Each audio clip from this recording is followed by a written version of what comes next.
Okay. So today, let's talk about making some potential real-world decisions. And suppose you work for Ottawa University. I know that's kind of a stretch for a lot of you, but suppose you work for Ottawa University in the admissions department. How many of you, does anybody work in the admissions department? Show of hands. So I don't have any admissions people in here. Okay, so we're gonna, this is good. Then we're all on equal ground here. So you work in the admissions department and you're trying to figure out some budgeting to report to President Bill Tsutsui. So they're formulating their budget. Does anybody know when the fiscal year ends, what month in Ottawa? July. Not July, It's when June. it ends, June. So June it ends, July it starts. So June 30th is the last day of the fiscal year for Ottawa University, and then July 1st it starts. So they have a meeting with the Board of Trustees trying to set budgets in like May and June. So before the end of the fiscal year, they need to report what the budget's gonna look like for the upcoming year. And so suppose that we have this data. Suppose we have looked at enrollment May 15th and determined the following.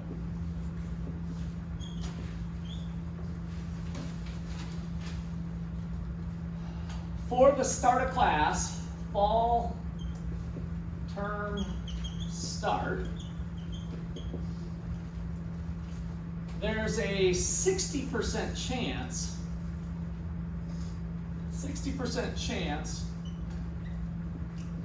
of 850 students.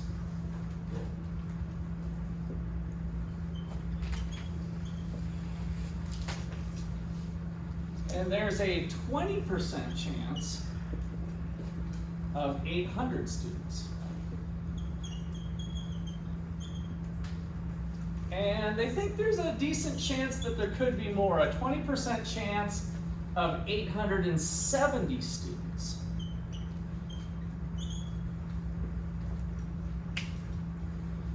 Now, each one of these students is potentially a $15,000 to $20,000 swing for the university, right? Even in a given year, right? So a butt in the seat is pretty important. So imagine, let's just call it 15,000 is the amount to the university. 3 students is 45,000. 6 students is 90,000. Can I buy a faculty position for 90,000 at OU?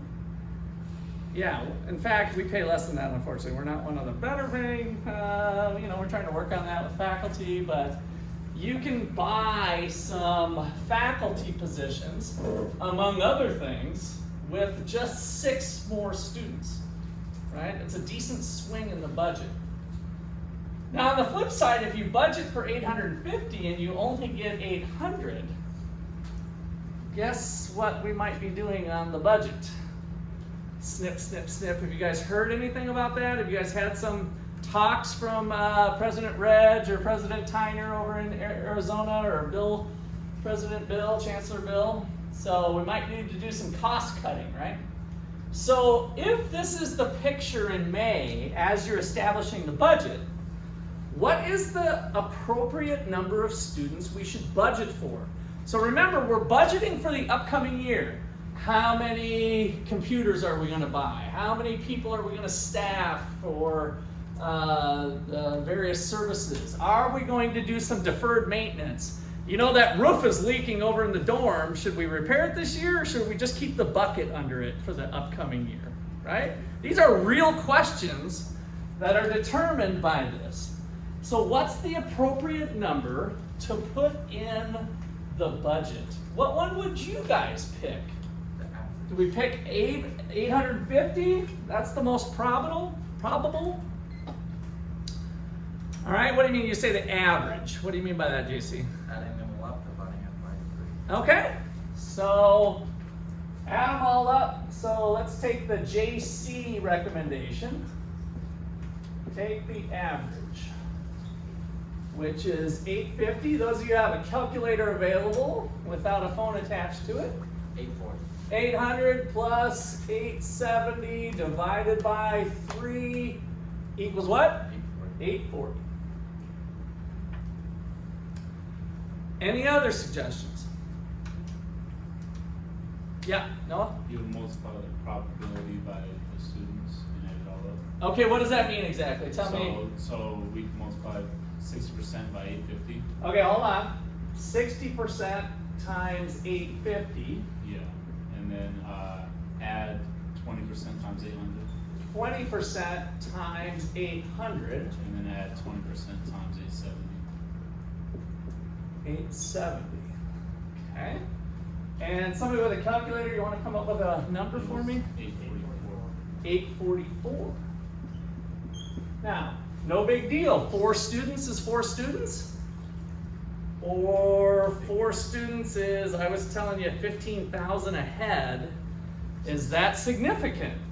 It's significant, right? So we'd want to be a little bit careful here. So, do we go with Noah or do we go with JC? We flip a coin. We flip a coin. So a 50% chance of getting 840 plus a 50% chance of getting 844. And if somebody can do the math for me there, I think I can do that math, but what is it? 842.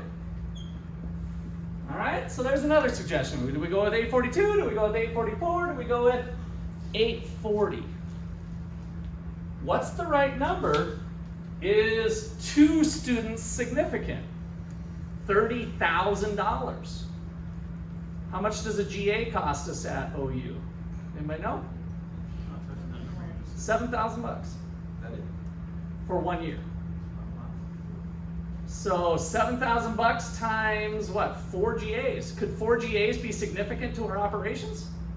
Should we care about whether we're a little off or not? I think we should, right? I think it's sensitive enough. So where do we go with? 842, 840, 844. Jonathan? Noah's is correct. This is the correct calculation, but that assumes that the assumptions are correct. Okay. Percentages are correct. So doing this was kind of a weighted average. So what percentage did JC put into each event? 33. So the averaging technique, if you'll bear with me to kind of geek out a little bit, 1/3, this is like 33% times 33%. 1/3, 1/3, 1/3, 33.33 if we want to get technical. That's JC's equation versus this. Which one's better? This one is. So the average one, you're just kind of arbitrarily ignoring, hopefully some good information is what Jonathan was picking out, is that through our intuition, through maybe some modeling or estimation or sophisticated statistical techniques, but maybe it's just from our experience, right? We know that we're kind of predicting, we've had a certain amount of deposits, so I've done a little bit of this estimation, by the way, with admissions, and so they track the number of deposits as it goes week by week, and so they start to feel pretty comfortable that, hey, with the number of deposits we have, it's pretty likely we're going to end up at 850. So we want to put more weight into the 850 than we do the other numbers, right?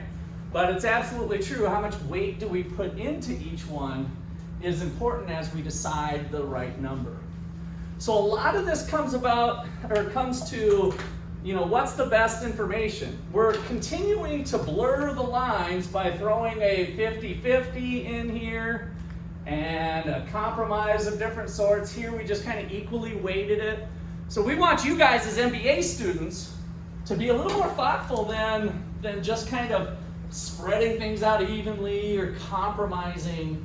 It should be more of a scientific approach. right? Do you feel comfortable with the 60% chance? I mean, if this is kind of just shooting from the hip, I think it's 60%, well then it's not much better than, maybe JC's suggestion is better. If you haven't done your due diligence of actually thinking hard about where that 60% comes from, well, that's different. You might just want to take a little bit more of a shot of some averages and kind of general polling. But the more comfortable you get, the most appropriate way to do it is what Noah suggested. Is there a way to kind of take into account, like, oh wow, I just had the word, but like how it could be 6%, but a margin of error of like 3%?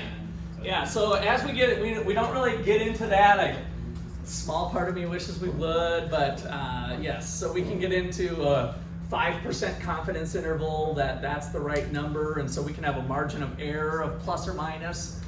And then if we want to be conservative, so let's just say this turns out to be plus or minus 2 with our variance. Is that the word you were maybe looking for? So the variance or variability of it, then maybe we would, to be conservative, take the lower number, or maybe people would be comfortable with taking the higher number. Or the reason we did the variance in the first place is at 844, and then our statistics, our econometrics, or whatever we've done with regression or other techniques says that it's 844, but there's a 5% chance that it's 800, or a 5% chance that it's 900. In other words, it's really noisy, right? It's like, that's not giving, 844 is kind of not giving us much, and then how do we move forward from that? So yeah, definitely that would be something to think about. So again, if these numbers are fairly tight, or as tight as they can be, then probably our best approximation of moving forward is to budget accordingly with 844. And that means possibly not hiring a few more students, or hiring a few more students if it was compared to 840. We've got 4 students worth of flexibility that we're starting to feel more comfortable, and that's fairly significant. That's $60,000 for the university. What can we do with that extra 60? So unfortunately, I don't know if the university actually does what we just talked about. I did a little analysis, oh gosh, this was like 7 years ago, with my econometrics buddy who I went to graduate school with, and we used an estimation technique, and we were right on the money in April with the incoming class in August, using some stuff I don't have time to get into that he knows better than I anyway, but an estimation technique of the S-curve. I will tell you this, that he found this at his university. He was at Warrensburg for a while, and there's kind of this S-curve, and so you can fit the data in April.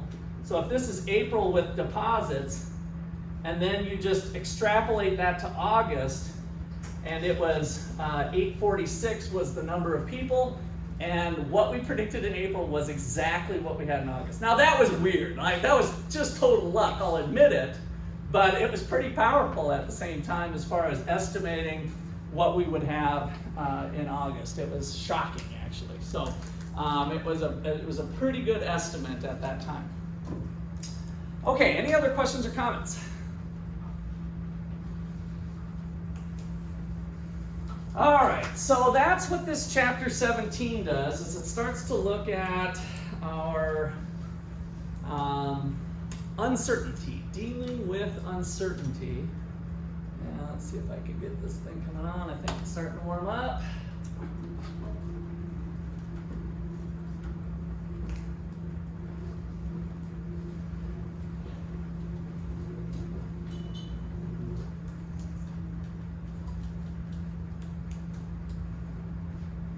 Oh, I see a chat box there, sorry. Oh, that was Brianna. Yes, your connection's not great. Got it.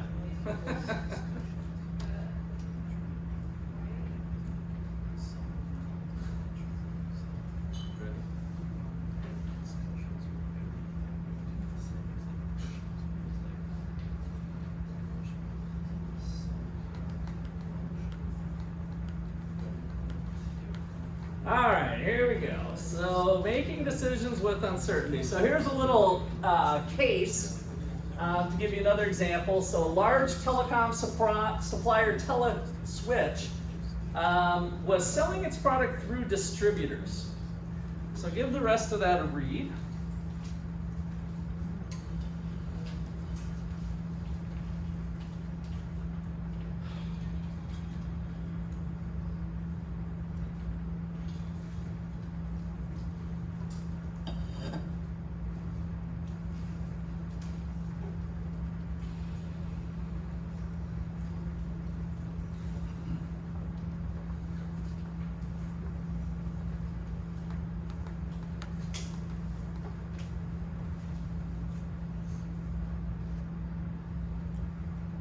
All right, so a lot of businesses face this decision, right? Do I continue to sell to just retail companies who then sell to the end user, or is it better to just go straight to the end user, right?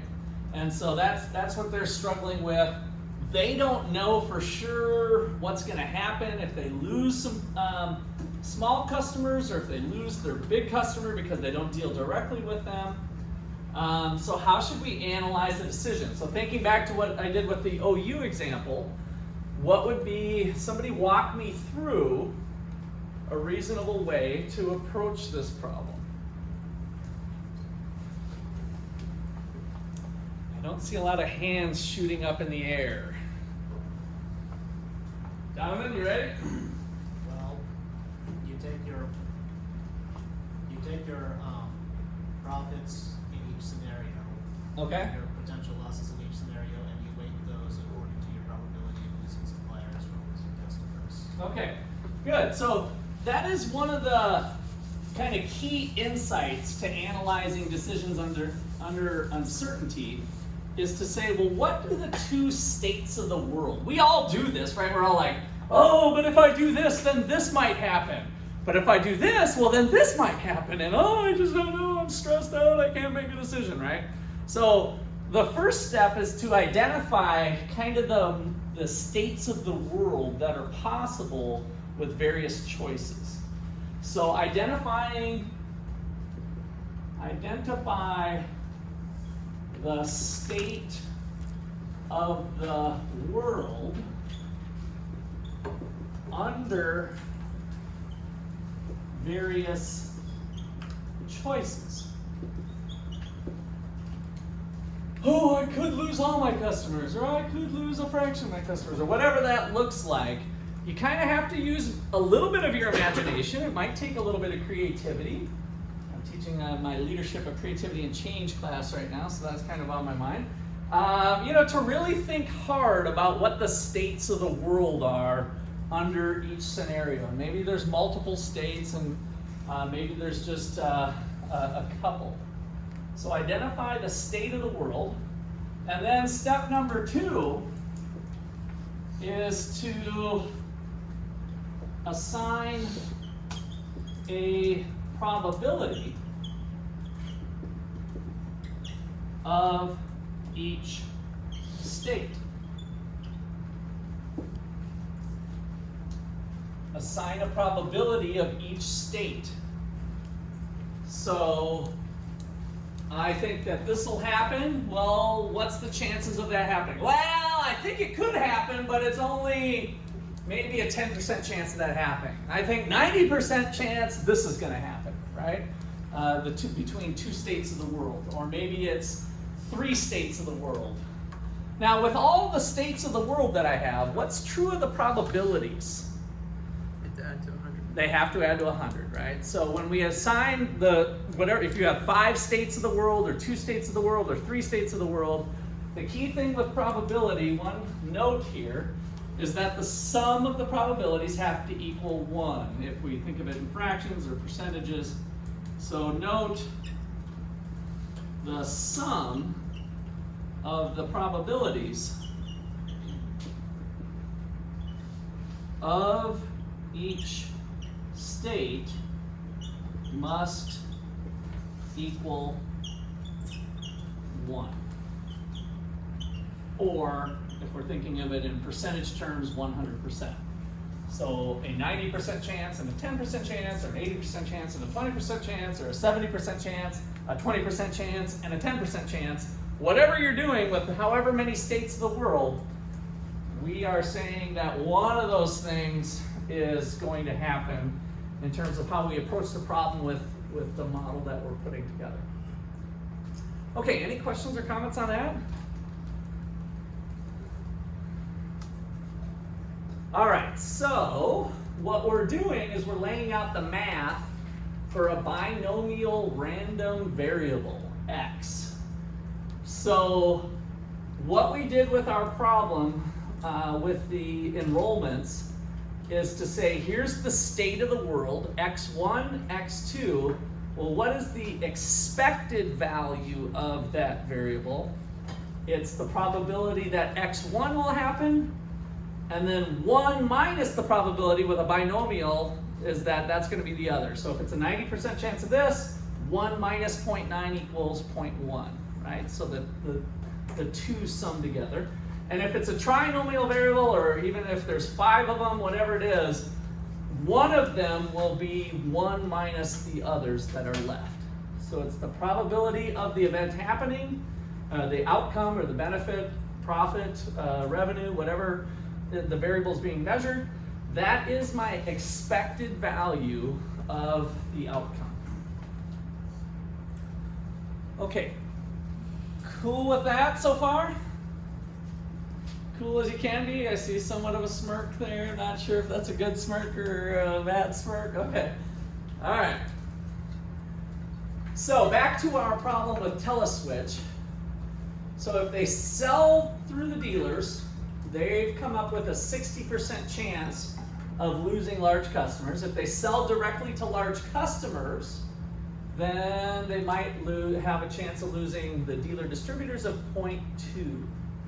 So there's their probabilities after sitting down in their boardroom and thinking about it hard. So I want all of you guys in your notebooks to go ahead and crank this out.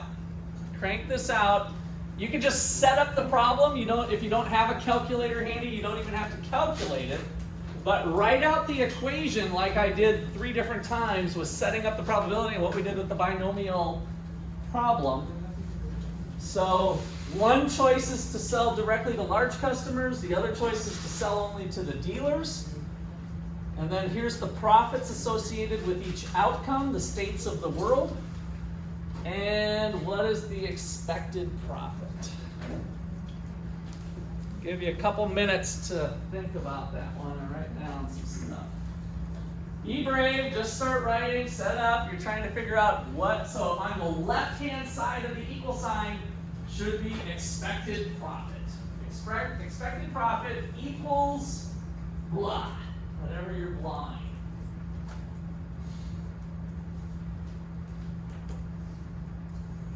See some blank stares over here. So write down expected profit, just entertain me. Expected profit. Go ahead, write it down. Expected profit equals. Alright, so now we're in equation land here. So how good's your eyesight? Can you see that up there? Okay, so if we're thinking about selling directly to large customers, we have a percentage chance of 20% of earning $30, right, if the distributor's leaving. So one state of the world is the distributor's leaving. So there's a 20% chance of that, so put 20% or 0.2, whatever works for you, times the $30, right? So I have a 20% chance of earning $30. And then the other state of the world is an 80% chance, so now we're going to add, 80% times the profit that I would earn if that state of the world happens, 130. That's it. And now it's just a calculator thing, right? So you're going to calculate those 2 chunks. Did anybody do it on their calculators? Yeah. What'd you get?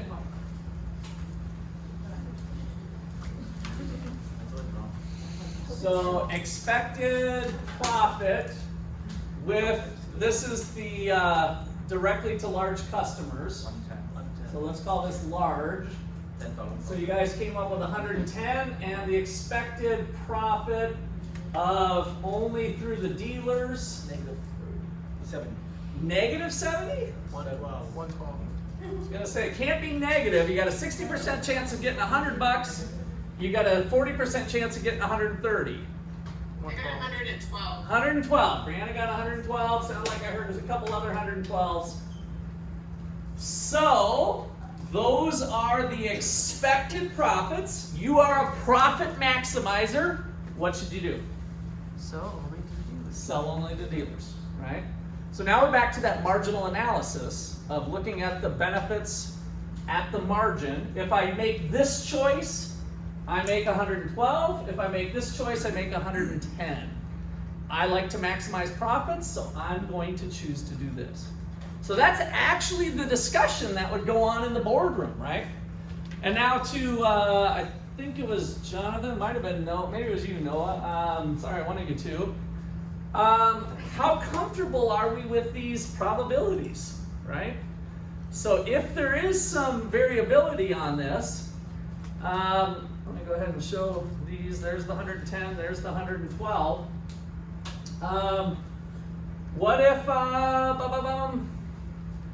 if this is actually 30%? Let's recalculate. Does that change our answer? So now this drops to 30%, this is now 70%. Recalculate that. Like, how comfortable are you with the 60-40? What if this is 70 and this is 30? 109? 103? I got 109. Got 109, and he's got a calculator in front of him. Both you two look like you were in your heads. No offense, but maybe Luke punched some numbers. Brianna, you got a what? 109. 109. So now, what I try to point out is you do really need to be comfortable with these probabilities you assessed, because if it ends up being 70-30, the decision flips on you. And now you should be selling to large customers. And then you might be thinking, well, how comfortable am I with these, right? And so to be conservative, maybe you pick the lower end of some of the numbers with the rosy picture, right? We tend to wear rose-colored glasses. Does the CEO sometimes come into a meeting with a slight bias that she wants to sell to the dealers only? Is that possible that your leader of the company has a slight bias? And they might want to hear that the dealers win? Yeah. So what's your approach to that? Do we just do whatever we think the boss wants to hear? Or might that get you fired 4 months down the road when the company's screwed because we ended up getting this number instead of this number? What should we do? What's your approach when you think the boss kind of wants to hear this answer, that let's keep with the dealers? She kind of built up this company and has made good relationships, and that's the answer she wants to hear. How do we present that to her and the rest of maybe some of the executive team?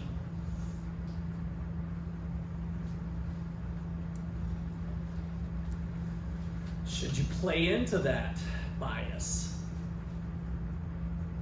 How do you do it and not come off as the bad guy, trying to let the evil large corporations win? Jonathan? Maybe do 3 ranges of probabilities for each one or something. Yeah, that might be an approach, is to say, here's what it looks like if we assume 70-30. Here's what it looks like at 60-40. We feel pretty good that it's somewhere in this range. Here's the high end, here's the low end. So to take a scientific approach is usually to your advantage, is to be somewhat agnostic to it, right? You haven't bought in and I'm going to say what the boss wants to hear, because the boss might not be too happy with you if later she learns that you kind of padded things, or why didn't you tell me that we didn't know these probabilities very well, right? And so kind of take this scientific approach. I try to do this with my capstone students, and it's kind of hard. Some of my capstone students are in the room here, but when I talk about doing their final project, which they're doing an economic analysis, I just try to tell them, don't try to solve your goal to get an A in the class is not to solve some world's problem and get the results. Like, you think that smokers earn less money, right? So people who smoke earn less income. I'm totally making this up, by the way. And so you do a study, I'm a smoker, I'm not a smoker, and you run a bunch of data, and it has your college level, and whether you're married or not, male or female, and then whether you smoke or not. But the variable you're really interested in is, do you smoke or do you not smoke? And is that significant in how much money you make? And you run the regression, you run the results, and you find out, it doesn't matter. And you're like, dang, I knew that those smokers were gonna be, I just wanted that to be the answer. Who cares, right? You have to divorce yourself from your biases, which, by the way, is very difficult, especially for scientists who are getting big grants from the federal government and they want to show that climate change, or you pick the flavor of the month, that there's something bad. If I show something bad, then I'll continue to get money coming in. It's hard to be truly agnostic and scientific about it and to try to divorce yourself of that. But hopefully in the long run, it will pay off that you presented yourself in at least a professional way, right? And you let the decisions ultimately on the CEO. And in fact, in a lot of times, if that CEO has a little bit of bias this way, and the numbers are close, she's gonna do what she wants to do anyway, right? So don't get worked up about it. Just present your case. I've learned this over time as I've done consulting jobs. A lot of times people don't listen to me. And that's okay. And then we kind of figure out later, it turns out I'm right most of the time, but that, sometimes I'm wrong too. That's what's beautiful about economics, is that can go the other direction, and then, who's it on, right? You just kind of presented the results as they were in a hopefully unbiased fashion, and let the chips fall where they may. Let the decision maker, let it fall on their shoulders with you being the information provider through the process. Okay, any last questions or comments on that? All right, so we have this uncertainty come about a lot with pricing, right? So pricing products, do I price high or do I price low? So here's another example. So we have that demand curve, and so we have the high value customers on average willing to pay $8, the low value customers willing to pay $5. So let's assume for this that there's equal numbers of people in each one. So maybe there's 1,000 consumers of the low value and 1,000 of the high value. Do I price high or low? If the marginal cost is 3, and we really face this uncertainty, do we price high or do we price low? And we can't price discriminate at this point. So we're just thinking, I got to pick a price. I'm not able to separate out the groups through our indirect price discrimination or our direct price discrimination. Do I go high or do I go low? What should we do?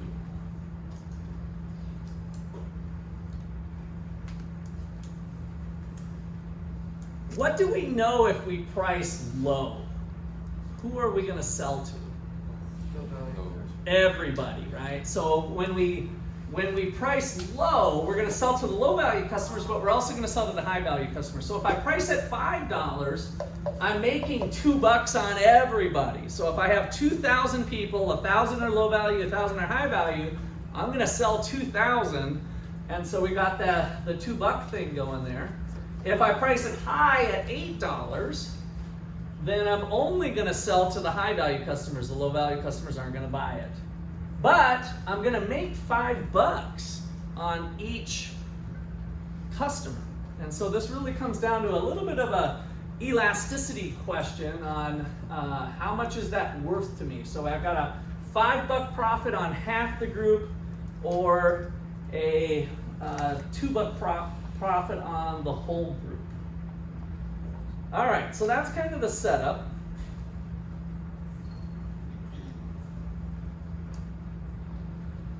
And so with this one, we can do the same probability.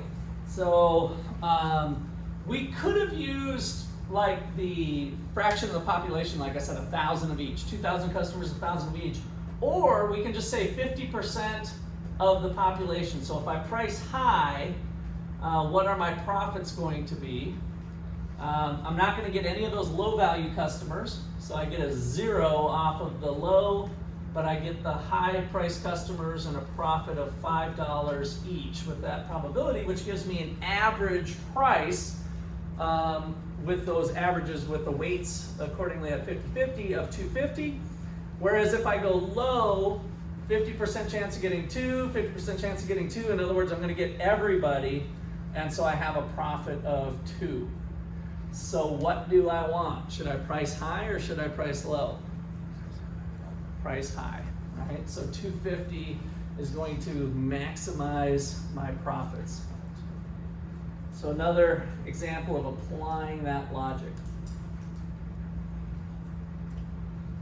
All right, so we're gonna weave in a little bit of price discrimination in with this topic. So you go in for a new car, salespeople discriminate between high and low value customers. So at the car lot, how do they do this? How do they do this? You come to the car lot, and now they're trying to think to themselves, is this a high value customer or is this a low value customer? Samir, how much you're willing to pay? Okay, so they might just start like, what's your budget, right? Or what are you looking for? That might be an opening question. All right, good. How else might they value you? What would be the year of the car? The year of the car that they're looking at or that they drove up in? I want to say they're looking at. That they're looking at, okay? Does the car that they drove up in matter? That's what That could be too. So one funny thing, I had an investor in that we were looking to do some real estate deals with. And so he came for our first meeting, and he was driving like a 1986 Cutlass, somewhat grandma car, right? More or less a junker, but not a total junker. And we were looking to see if he was willing to invest like $150,000 into this real estate deal. And so that's what he pulled up in and kind of got to know him. His name was Toby, and talked to him, and he was actually at the towers in Manhattan when 9/11 hit. He was working there at the time. So we had, a couple sides. We kind of had talked to him. I can't remember how we even hooked up with him in the beginning, but and so we started talking, and ultimately he ended up being an investor with us, and so that was cool. The next time we met, he shows up in a Land Rover, in an SUV. And, I called him on it on the spot. He totally drove the Bomber so that he was in a better negotiating position on whatever deal we might be putting together at the time we made the deal. And so it turned out he was in Manhattan, so Lord knows how much money he was making working on Wall Street or one of the towers there. And so he had moved back to Iowa from there and had some money to invest. So yeah, they're gonna eyeball. What else might they look at besides the car you drove up in? Credit score. What's that? Credit score.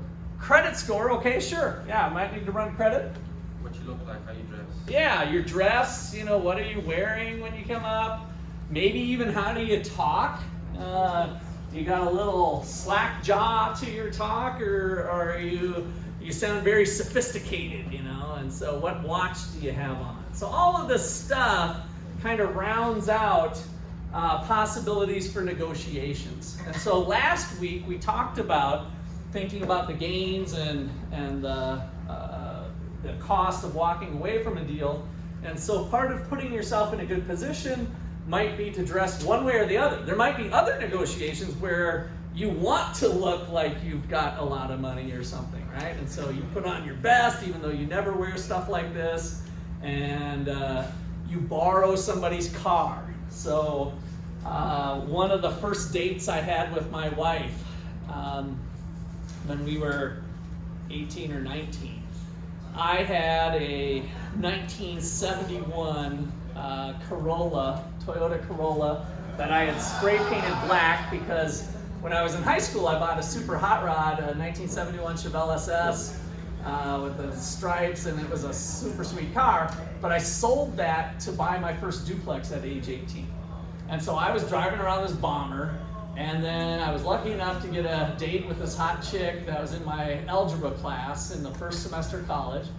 And so I picked her up in my mom and dad's car because I didn't want to show up in the driveway with my 1971 Toyota Corolla wagon that was spray painted flat black. So that was a little bit of a positioning thing, right? So we got to be thinking about kind of the whole thing as we enter into some negotiations when we estimate how we want to identify our objectives. Okay, so how can we start to overcome that then? How can we start to think about overcoming the issues, biases, or otherwise as we enter the negotiation? So with this one, our first thing is, whether we can price discriminate, and that might be part of what you look or what you drive and how you approach things. So what does a savvy person do in that situation where they want to get the best deal? Is it possible to go to the used car lot and not wear what you normally wear? To dress down? Sure, right? Now I've heard a lot of used car salesmen say they learned not to judge people by what they dress a long time ago. Because the highfalutin guy with a suit comes in and they want to buy something and it's all sales. The farmer comes in with overalls and a kind of a junky hat and a beat up truck, and he's like, I'm looking at a new truck. And I'm thinking already, if I judge by the way he looks, we're like, well, we've got these used trucks over here.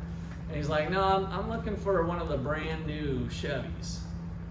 And he's like, oh, well, do you got bank financing or how you doing? I'm paying cash. All right, so they've learned before that a lot of times people who are cash buyers don't always look the way you think cash buyers would look, right? The person in the suit might be the one that's leveraged to the hilt, has a house, has a boat, has everything mortgaged to the hilt. They've got $1 million worth of toys with $1 million worth of debt.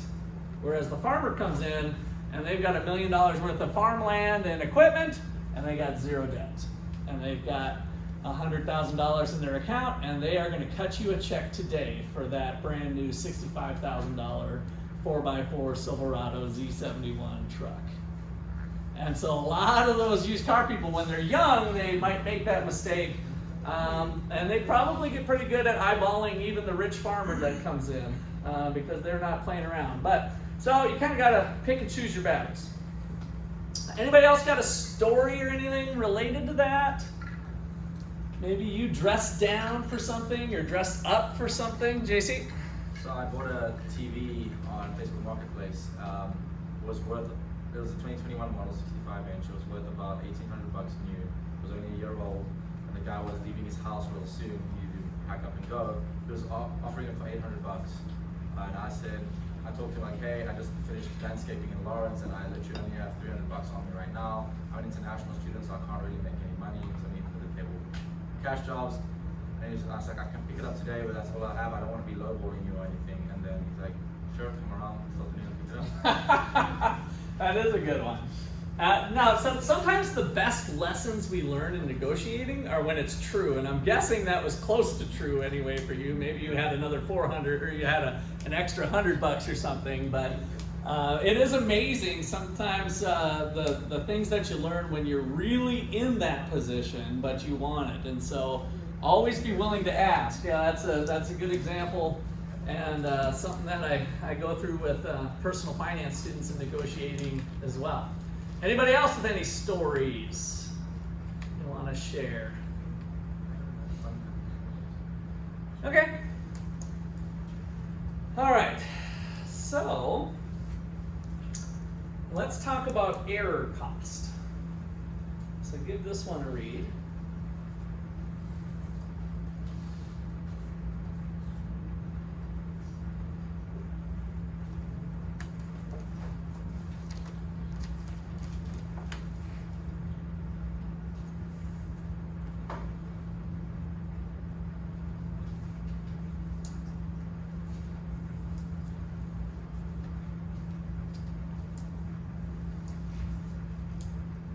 Okay, so despite what you hear, climate science is not a settled science. There are disputes. You'll hear something like, well, 95% of scientists agree that there's climate change. And the answer to that is true, perhaps, but they're misleading you in the sense of, well, what does that 95%, is it, yes, it's changing, but does it matter? Yes, it's changing, that it's gonna be the end of the world. That can be across the spectrum, right? And so the problem with that is that if we impose regulations on things, what happens to the cost of doing business? Do they go up or down? They go up, right? So we have costs going up, and sometimes, especially with global climate change, that might be disproportionately hurting those in poverty, or those the lowest income levels, at least around the globe. Certainly, it's true in the United States as well.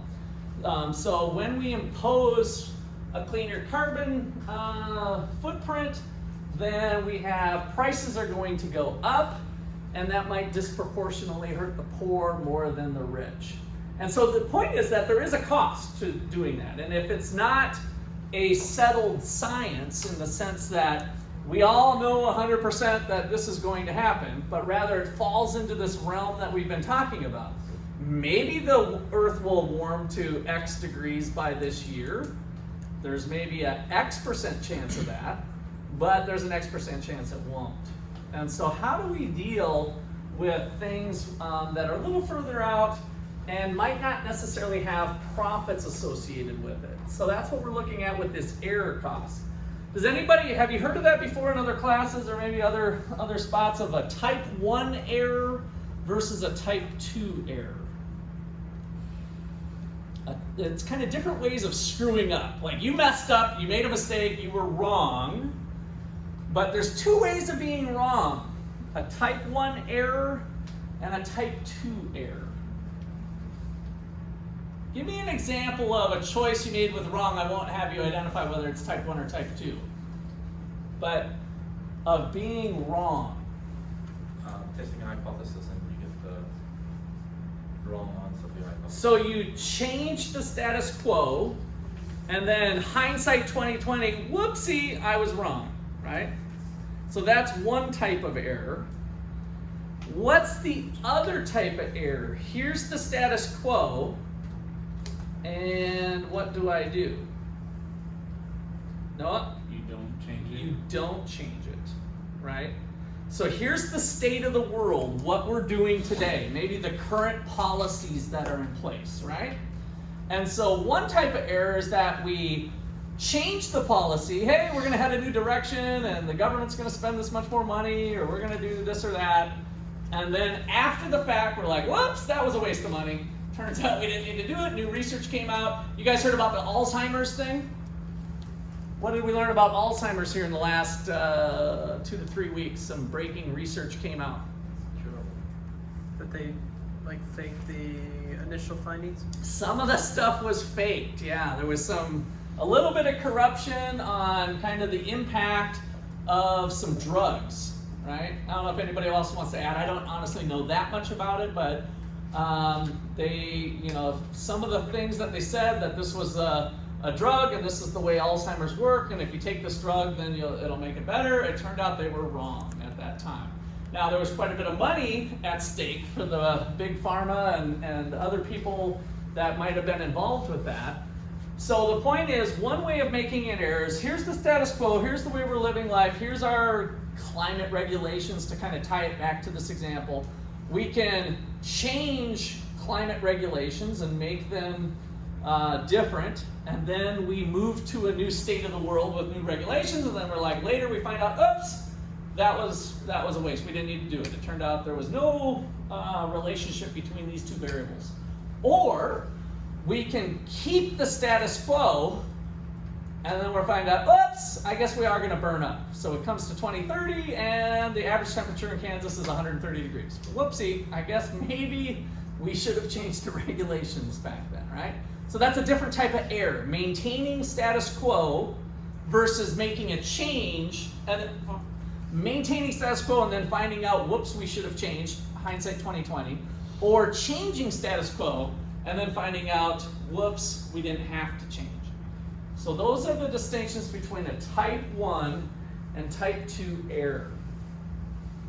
So a type 1 error is implementing attacks when it turns out human activity doesn't change the environment. Type 2 error is the failure to tax when global warming is caused by human activity.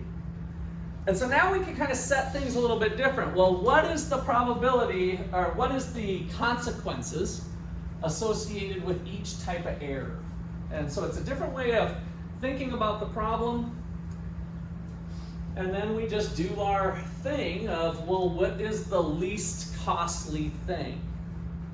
So if the probability of a type 2 error is 20% and the probability of a type 1 error is 80%, well, what's less? Should I do the type 1 or do I do the type 2? And then that guides us of, should we change policy today or should we not change policy today? Jonathan? So is a type 1 error taking a bad action and a type 2 error is failing to take a good action? I'm going to just tell you no. Okay.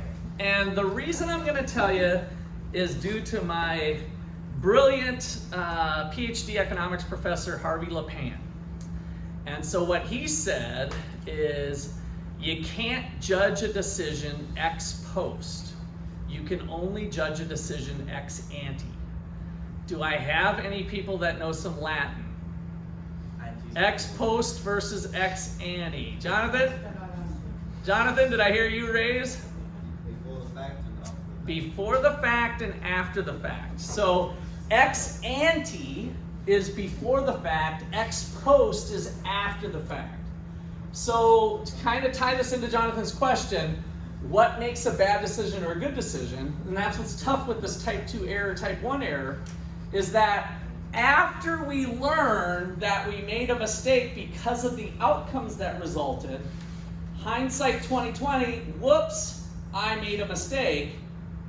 Dr. LePan says, no, you made absolutely the right decision of making that choice, but it had a bad outcome. Right? So the decision has to be judged ex ante. You screwed up if you didn't gather enough information before making the decision. You made a bad decision, or you screwed up if you didn't do your research about assessing the probability of 80% and 20%. You screwed up if you didn't think about the variability of that decision on whether it was plus or minus a whole bunch or plus or minus a little. That's when you made a bad decision before the fact. The fact that you got a bad outcome or a good outcome doesn't matter. You can't judge a decision ex post. You can't judge a decision after the fact, only before the fact. So good decisions are made before the fact in gathering information, assessing the data, the information, making the call on if it's 80% or 20%, and then moving forward. And that's either going to result in a bad outcome or a good outcome, but you should feel pretty good about it either way because you did your homework ahead of time and made a good decision. Now, I might have went totally AWOL on you, Jonathan. I don't know if that helps. That was the first thing that came to mind when you said that. Any feedback on what you were trying to say versus where I went with it? I think that's helpful. I'm just trying to think of, like, how do you know if it's a type 1 or a type 2? Oh. Or can you know? Well, you do know because you learn the true state of the world after, Okay. right? So like we've been doing with identify the states of the world, I think the state of the world is going to be this, this, or this. After we allow time to lapse, we learn the actual state of the world. So we can't know ahead of time if it's a type 1 or 2 error. We can only learn if it was a type 1 or 2 error after it was After too the late, fact. after it's irrelevant. Yep, exactly right. And so then we want to, what we're doing with this analysis is to say, what if it is a type 1 error, what's the cost? So human lives are lost, half the population's wiped out, or is it just money, or what is it? Miami has flooding because the sea levels rise. Nobody actually dies, but there's a lot of property costs because they didn't build some huge levy to protect, you know what I mean? So they didn't spend money ahead of time, but we're always going to learn that after the fact. Just allows us to gives us two distinctions in our Yeah. assessment. Yep, exactly. Okay, anybody else? All right. So to kind of wrap this section up, I want to clean up, and your author does a good job of cleaning up the idea of risk versus uncertainty. Risk versus uncertainty. So risk is how we characterize the uncertainty about the values that could be one or the other, right? So that's what we've been focusing on. I think it's a 60% chance of this, a 20% chance of this, a 20% chance of this. But true uncertainty is not knowing what that distribution, which is what Noah, and I'm sorry, I can't remember if it was all Noah or partly Jonathan, on how comfortable are we with the 60%. If it's 60% plus or minus 30%, it's BS. It's worthless, right? Like we said 60%, but it could be 30% or it could be 90%. It's like, well, come on, that's not doing anything for us, right? And so that's referring to the distribution of a random variable. So how many of you have heard of the bell curve? All right, so I see a few hands showing going up here. So there's your bell curve. What's going on with the bell curve? I think we often hear the bell curve, but we don't really think about what's going on with the bell curve. Like standard deviation. Okay, we got something with standard deviation. You want to expand on what's that? Or maybe let's start with what's going on at the top of the bell. So we got this bell, and then at the top of the bell, you know, if we make this a dimension, I mean, what is that number over there at the top of the bell? Most likely, yeah. So it's the top of it. So what are we measuring on the vertical axis? If it's the most likely, to build on Jonathan's here, I know it kind of got a little tight here. Probability. The probability. So we're measuring the probability of an event happening, right? Or a variable taking on some number. With a bell curve, we're thinking about a more infinite distribution of the numbers that it can take on. So rather than saying this state of the world or this state of the world, we're saying, well, what do you think the temperature is going to be tomorrow in Ottawa, Kansas, right? Is there a chance that it's going to be 30 degrees tomorrow, 30 degrees Fahrenheit? Is there a chance? There's always a chance of something, but is it a better chance that you're going to be hit by lightning tomorrow? Probably, right? So it's very, very, very unlikely that it's going to be 30 degrees in Ottawa, Kansas tomorrow. What is it more likely going to be? Just given your guys' experience, I don't expect any of you to be meteorologists or anything. What is it likely going to be? Throw out a couple numbers, just shout them out. 90, right? High 80s, low 90s, something like that, right? And so the meteorologist gathers data from the winds and historical and blah, blah, blah, right? So that's our expert that we're going to come up with an estimate of what they think the temperature is going to be. That's the top of the bell. So the top of the bell is let's say it turns out to be a 91 degrees is the variable that we're measuring on the horizontal axis. Talk to me about the rest of the bell. How would you describe 91 degrees is the most probable outcome? What does the rest of the bell mean? Numbers just on either side are less likely, but more likely. The further you get from the peak, the less likely.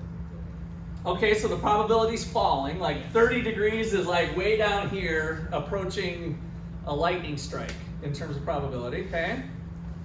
What about the bell part? You didn't quite say it there, Jonathan, but Jonathan, what you said wasn't wrong. So the probability's falling. So if I look at what's the probability of it being 89 degrees? Well, that's less likely than the probability of it being 91 degrees. But what about the bell part? There's something significant there that I want to make sure we tease out thinking about. Jonathan? When you hear a say a political poll given you here is plus or minus 8 points 19 times out of 20, and that's to do with your standard deviations along the. Okay, you're getting dangerously close. Somebody else help Jonathan. So what I heard you say is that, let's say that, just to put a number here, there's an 80% chance of it being 91 degrees. There's a 78% chance of it being 89 degrees. What else? Tell me about this bell. What's going on this side? There's a 78% chance it'll be 93 degrees. Okay, a 78% chance of it being 93 degrees. Good, Luke. So you have an equal probability on either side of the number you predicted. That's what the bell means. You have an equal chance of being wrong either direction. Plus or minus has an equal probability. So the bell is what we call a normal probability distribution. If you remember way back to stats class, that's what the bell is. There's other distributions that aren't equal. So it's possible that we could have a probability distribution that looks like this. The most probable outcome is 91 degrees. It's really improbable we're going to get plus or minus the 5, but possible we could drop as low as 60, right?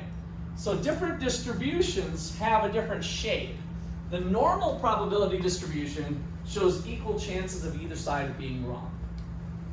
Okay, so I only throw that in to kind of think about what it means by this probability distribution. When we're uncertain, we're not sure about what this sucker even looks like. We face true uncertainty. We don't have a very tight chance, and therefore we might have to explore other means of estimating things.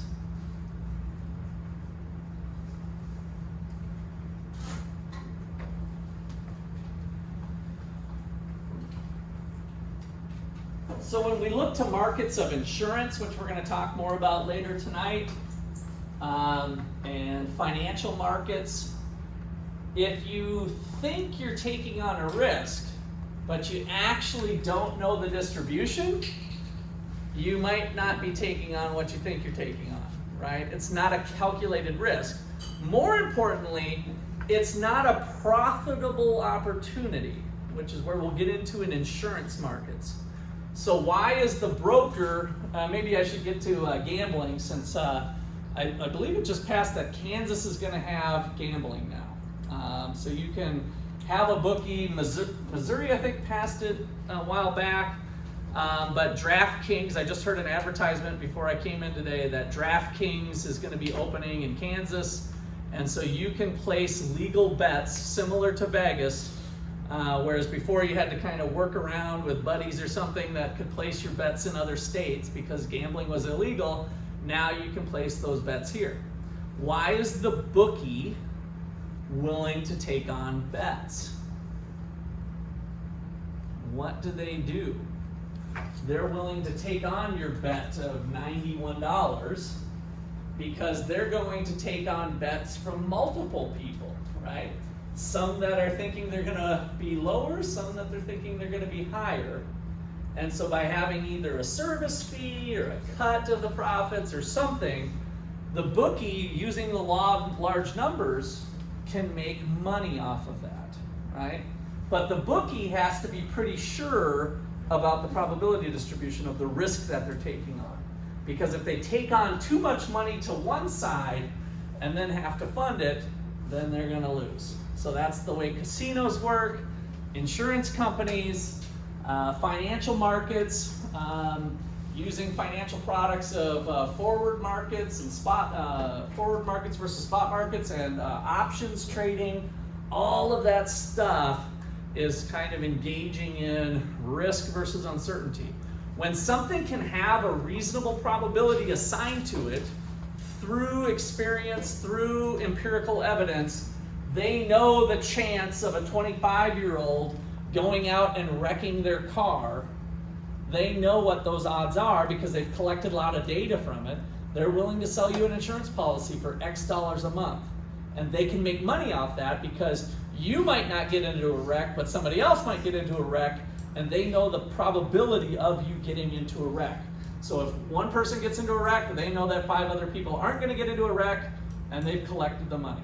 So casinos, insurance companies, financial markets are all dealing with this aspect.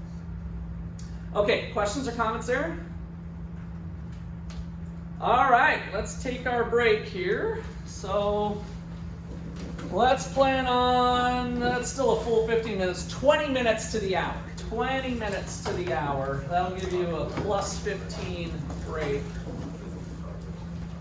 Let's see, Stormy, I think you need to come up.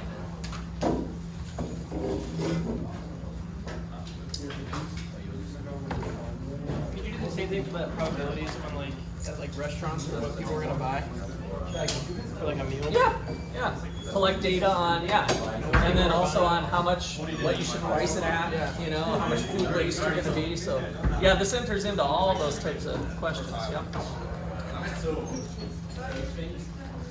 All right, there you go. Why don't you sit down here and exist.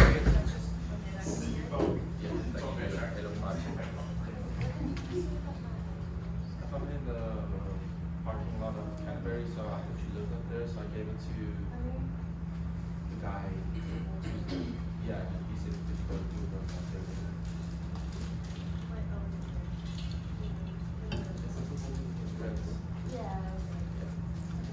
Yep.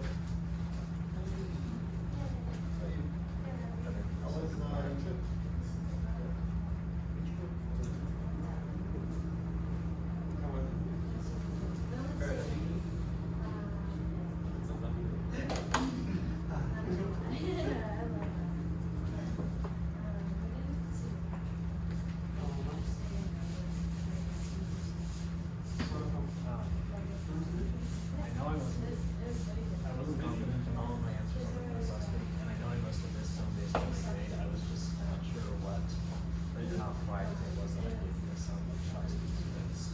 Oh, I guess, yeah, we didn't go over that last week because I had some people taking it late.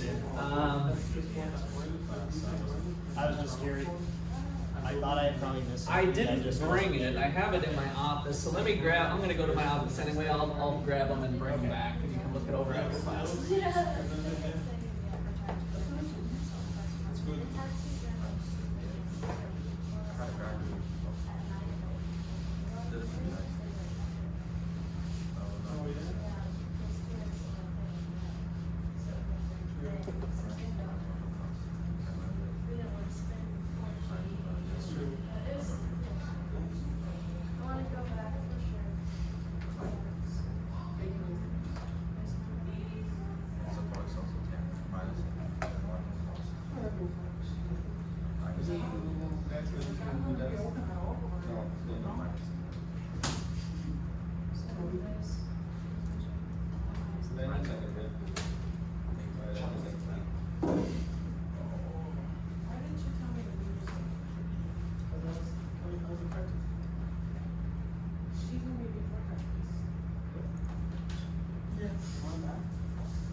You never said that, so. Exactly.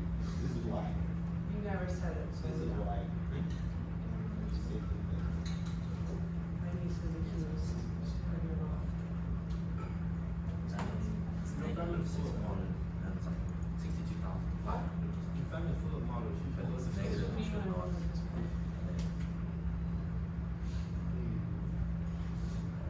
These were the pros. This is another example of white glass papers.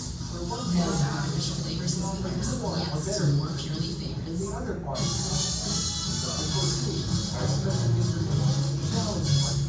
sometimes. We all know Tom's shoes. And one part, they're buy one, give one price too.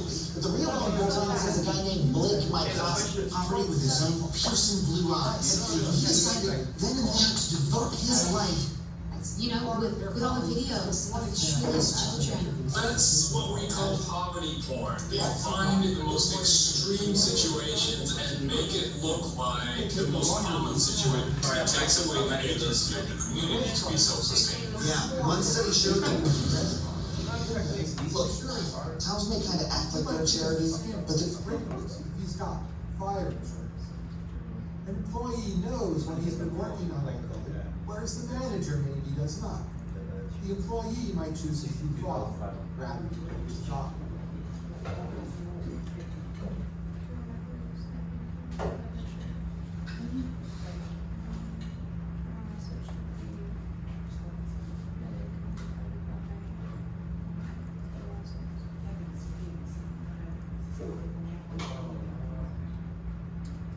I should have done again.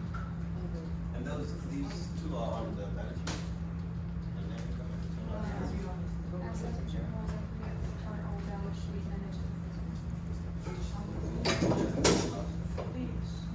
So what business trip did you have? I should have done that one. I just want to find one. Oh, where'd you do that? And if I got it wrong, you can. Dallas Fort Worth? 1.5. Oh, okay. So it's like- And so what are you doing for them? Or what, what trip, company tell me? So it's the railroad. I was working in like revenue management in Topeka. And basically, there's so many components to it, but it's like, I was working in like renting out trains to other But you guys just railroads. finished? Okay. So like communication. Not really Logistics. finance, yeah, but more like communication, building. Yeah. Okay. So you liked it? It's good. Good resume builder and everything. You probably got paid pretty decent too, I'm guessing. Yeah. How much was it per hour? I was in salary base, so I got around What does that translate to? I think it's Yeah, so 20 plus an hour. Yeah. I figured it's probably pretty good. Well, that sounds good. Yeah, I haven't heard of people getting kind of a railroad job. Jacob Caudill, my undergrad, did a Shamrock trucking job. Now they were dealing with kind of financing the truckers before they go, but anyway, it's kind of trucking type business or moving stuff around. So yeah. it's kind of big industry. So. Huge. Yeah. Like billions of dollars. Yeah, billions. Yeah. Yeah. And they'll see like they'll lose like 150,000 over that. It's no big deal. Yeah. The railroads, since we're going to be talking about insurance, maybe I'll even pick on you. I don't know how much you even knew about this, but I heard somebody say that they don't do insurance policies, they just self-insure. And so basically, $150,000, write a $150,000 check. They like have their own lawyers in house. Yeah, Because that's fine. they deal with that kind of stuff. Right. They just write it off. Right, so they're not insured with some of the stuff they do, Yeah. they just Yeah. self-insure, Yeah. basically, and have enough big pile of cash and cut a check if they need to. Yes. Yeah, That's so what I'm doing. that might be something that comes up with this Yeah, chapter too. go So. ahead. Okay. That's fine. Thank All you. right.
it's when he's at extra stuff.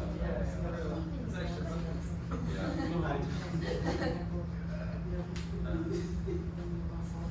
When's the extra class? Did you get them?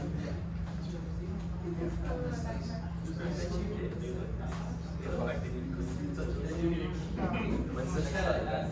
They were a little. They look kind of good though. They were a little scratched. When's the next class event? What is it? Right. Lego. Doing Lego movie? Oh, Lego movie? What's it for? I don't hate that. Just for the- It's like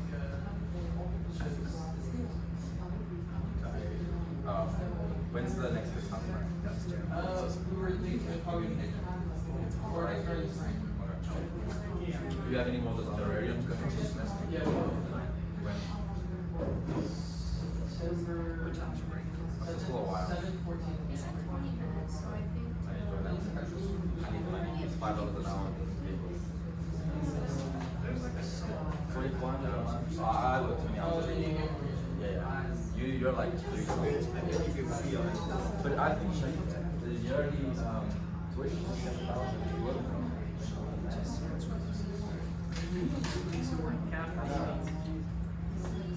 They make like what, 600, 700?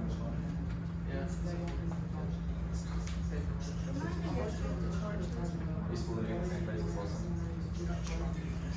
Wilson? I mean, I guess it pays for you. But then, if you get your soccer scholarship, let's say, if I had an 80%, I'm going to put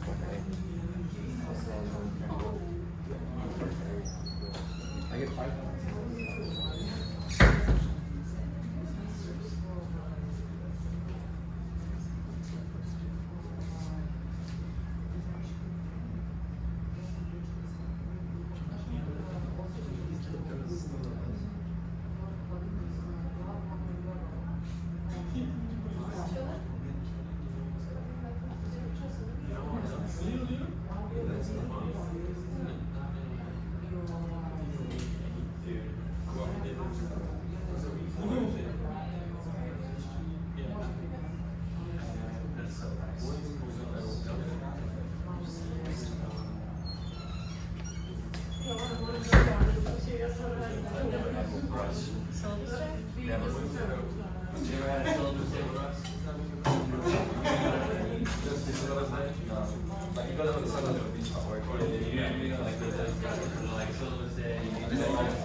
Hey, you got about like 10 for me last week. I haven't got any from you actually. Maybe Katie. Like 8 to 12. But like yesterday was my first official day working 8 to 12. My request went from like, I had like 1 out of 30, then went from 1 out of 70. And then I just started doing something with 1 out of 80 in like an hour. I didn't get through one request on Monday. Yeah. Today was a bit easier, but Everyone this year started understanding, you know, like any technical issue, contact you. yeah. Everybody help RAs, you know, kind of like, sorry, your Wi-Fi is not yet, like, how's it been for the GA? Not bad. I mean, summer was pretty chill. They had time on laptops. We both worked the same schedule. Whoever was there first and started the work. Okay. First off of summer, I did that. Second off of summer, he did that. And now I just constantly do it. I used to take my laptop, get on there, do some research, do some homework. But learning is not learning. We're starting living Katie for us a few things today. So I think often maybe so there's a time to teach us more advanced things. Because we needed a lot of help. IDs will love you. So yeah, she's in charge of that. Adam takes control of like the Well, Adam and Libby, so it's not Katie and us. We just handle. Maybe Katie, but not me or us. We're still the mail room. Got it. I smacked it because the dirty pillow, if I let it sit for too long, it won't work. So I have to absolutely destroy it. Otherwise, it's going to be an even worse night. We're filling this up.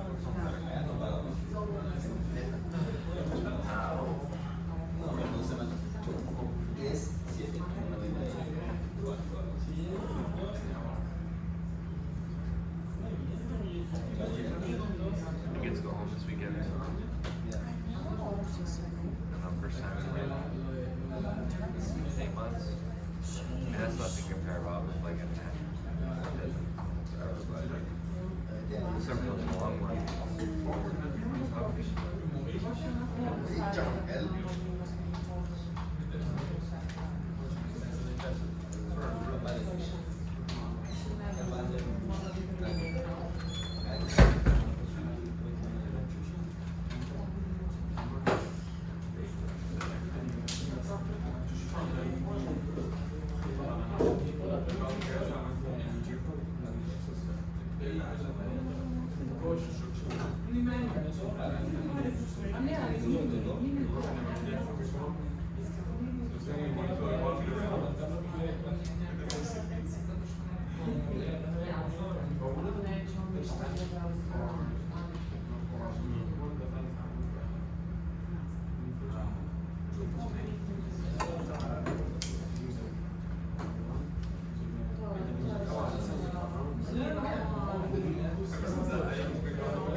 So last week we didn't have time to go over the answers of the test, so if any of you want to look at your quiz from last week after class, you can come up and go over that and review it.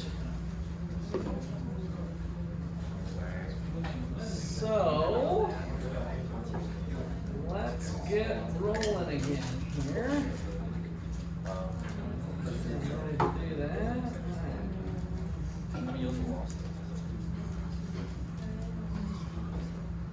All right, so you know how I like to do games, so I thought this would be kind of a fun game to play. So I've got an offer for you. And this applies to online folks too, so you guys can play along, just vocalize if I'm having trouble hearing you. So I've got 100 bucks here cash. So I got 100, I guess I had a little too much here. There's $100, cold hard cash. And I also have a legitimate quarter. Noah, you want to just take a look at that? Does that look legit? All right, so we got a legit quarter, and I'm wondering if any of you are gamblers and would like to flip a coin for the 100 bucks. What are we giving up? So heads, if it's heads, I win. So I'm telling you, I'm not going to try to trick you like last time that no matter what happens, I win. Heads, I win, which means you pay me $100. Tails, I lose. And you get to take this away tonight. Didn't you just tell us how much the GAs make in a year, and you're trying to gamble us $100 bucks? Think that one through, brother. So everybody's clear with the bet? So I've got 100 bucks here, and I can do Venmo for you guys online if you're interested. We're gonna flip a coin, and heads I win, tails you take away the 100 bucks. Does anybody want to do it? I'll give you I owe you one. This is for real. Just raise your hand if you want to play it. You are going to have to pay a real $100 tonight. I do accept Venmo. I do not accept credit cards, but I need it to be cold, hard cash. Asia wants to play the game. So I just want to make sure that you understand. You're going to put up 100. We're going to put up 100. And we're going to flip the coin. How much would you be willing to pay to play that game? Would you be willing to pay $50 to play that game?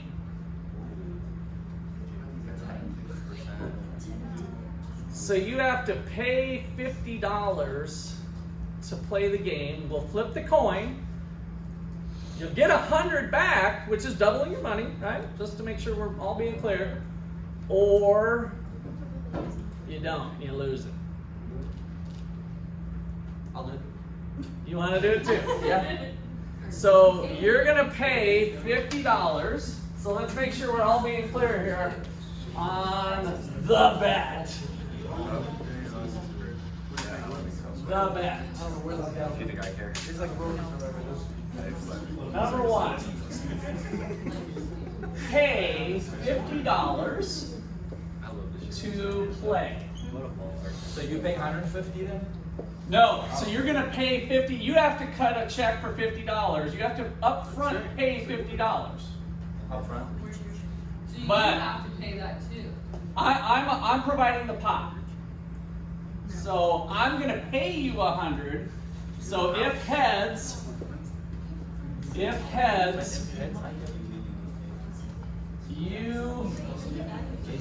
get 0. He wins on head. If tails,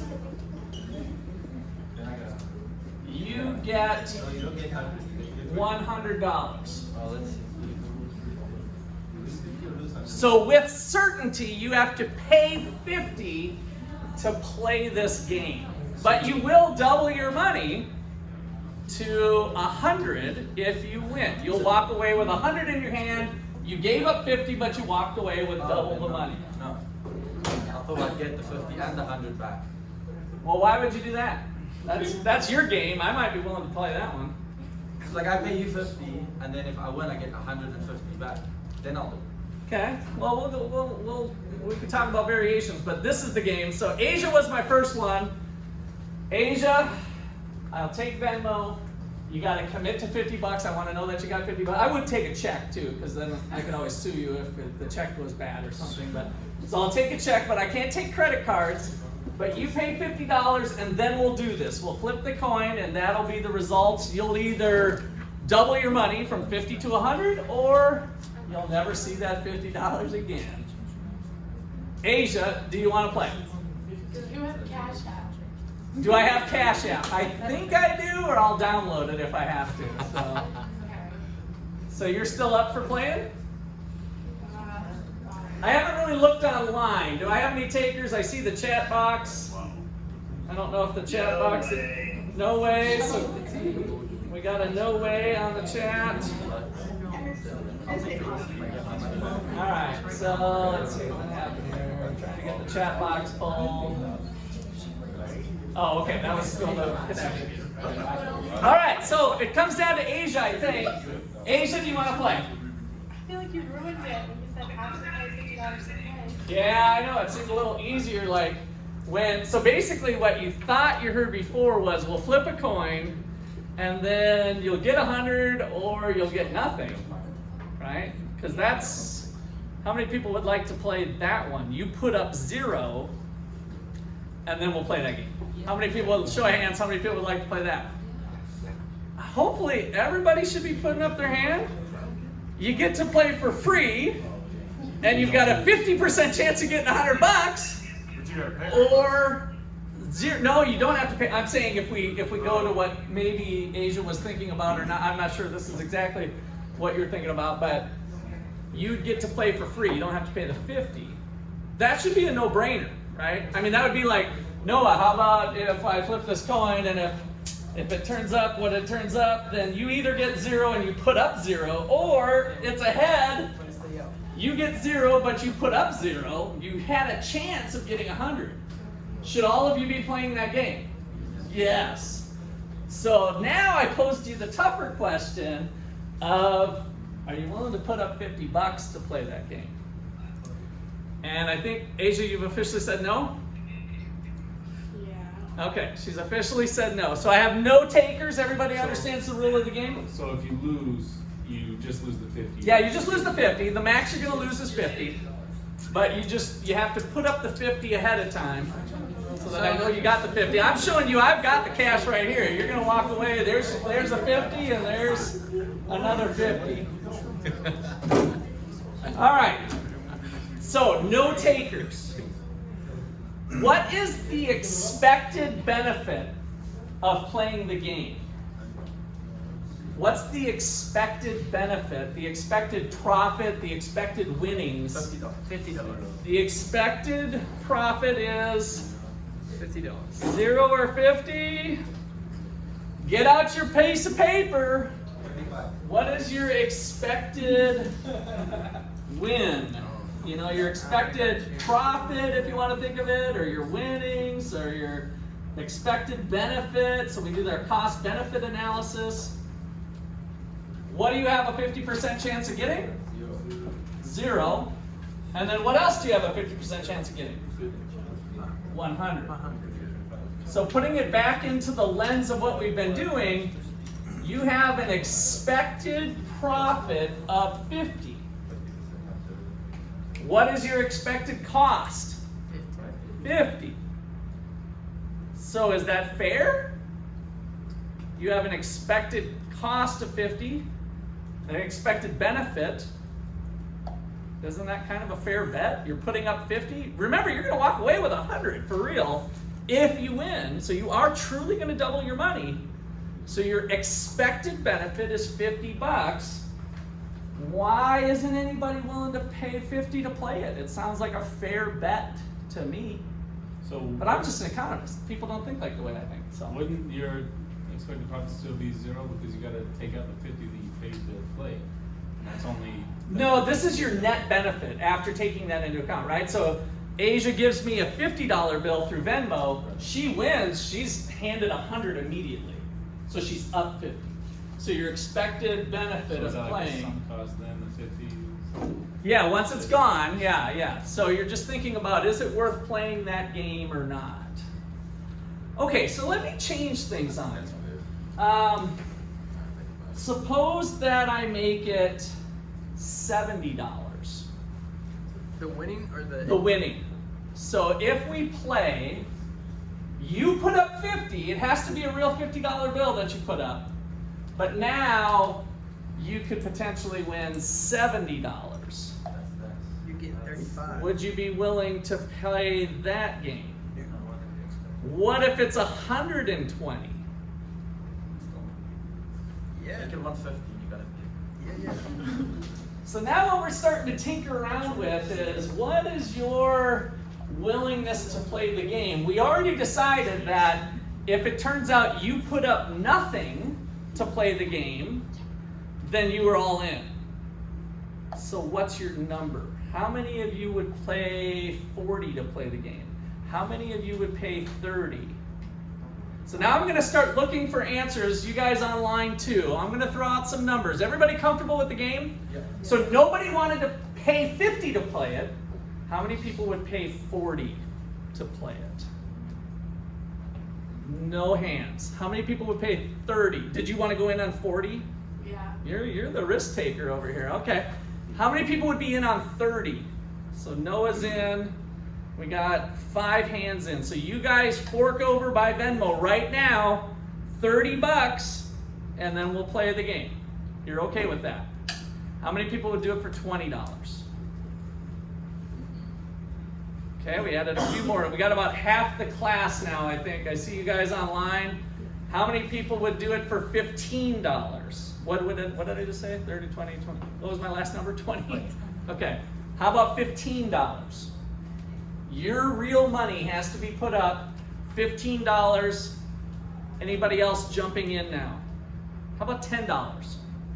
You got $10. You almost spent that at Starbucks today, right? All right, Josh was in. I do 10. Jonathan's in. Caleb finally came in at 10.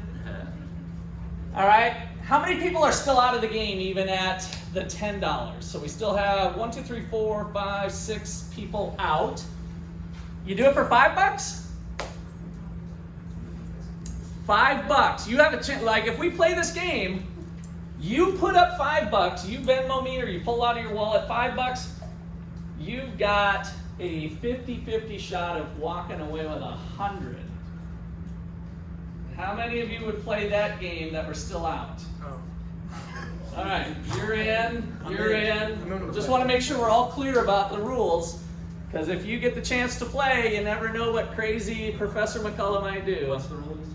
But you got to be in if you're in. How many would do it for $2 that are still out?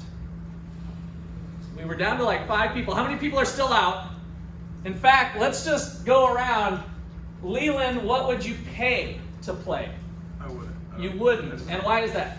I'm just, I don't gamble. Anti-gambling. Okay, I've had that before. I just don't like it. You so like, y'all can gamble, I don't care. But, like, it doesn't bother me. I don't like spending my money on things that aren't like, I don't get something from it. I don't like oh, I might win. So you don't get any happiness out of putting up $1. Let me let you sniff this a little bit. No, You got $1 on you? I don't carry cash. $1, I'd let you Venmo it. You wouldn't want to put up $1. Because to be anti-gambling, that's like a moral argument, right? Like it's against my faith to gamble or something. Yeah, that's fine. But if you're not anti-gambling, I'm just kind of, that one bothers me a little bit. Like, are you sure one lousy $1? How about a quarter? 25 cents. 25 cents. You're gonna break me, brother. Whoops. Oh, there. Oh, look at that. Would you pay 25 cents of your own money to play? I like to work in certain things. Okay. Not what Who else? Who else had their hand up? What's your number? I didn't see. Who else had their number? Mine is that I'm anti-gambling. I recognize Okay. value. Like, I would even recognize that it's a good value. at Like a $40. super good. Yeah, I recognize that even $40 is a good value. I just wouldn't participate. Okay, but not even for $1. No. Okay. Who else had their hands up? Front. What do you think? If it was free, okay, so you drop it down to 0. That's a good question. Leland, would you do it for free? I still think I'm staying out. Still just don't want to participate. Don't want to go down that slippery slope that you might turn into I love this, I won the 100, and then before you know it, his bank account's drained, all right? I can live with that, right? All right, so what we did here is we looked at different preference structures for different people, different tolerances for risk. The first thing I pose to you is what economists call truly a fair bet. A risk-neutral person would be willing to play that game. So risk-neutral is one of the ways we characterize these elements of risk. A risk-neutral person will take a fair bet, which is one where the costs of playing is equal to the expected payoff. So you guys heard about the lotto being $1 billion last week? Yeah. So and somebody pulled it off. So with the lotto, when is that a fair bet? Well, so example, the $1 billion jackpot.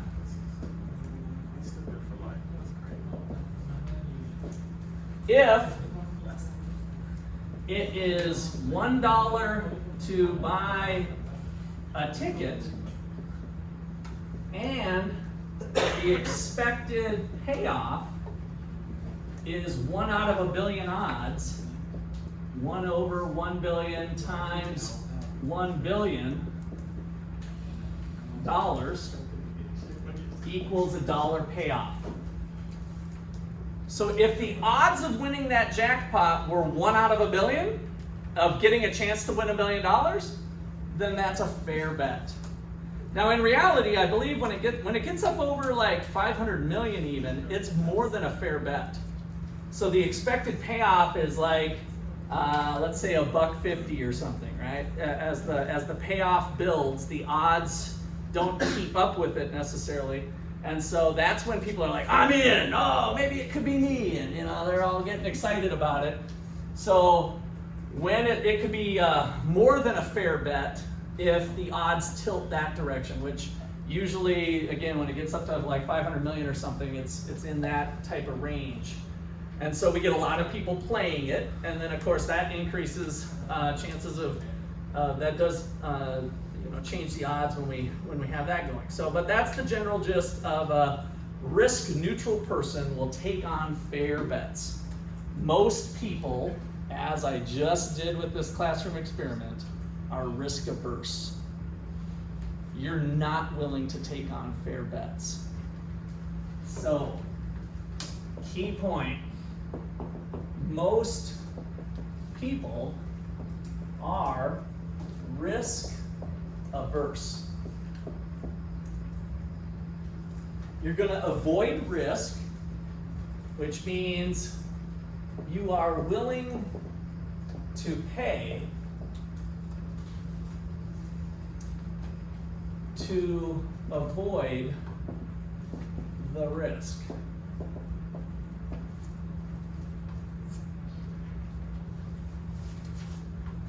So I think I had quite a few of you jumping in at $20, right? I think we had over half the class willing to pay $20.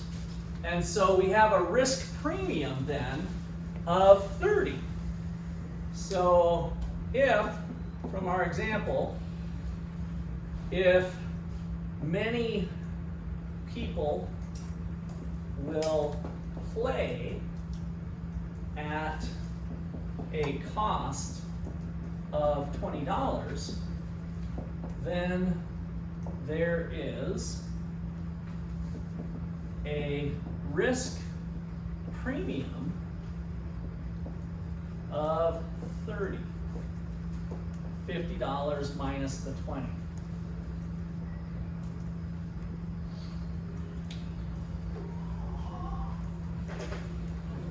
So humanity is risk averse.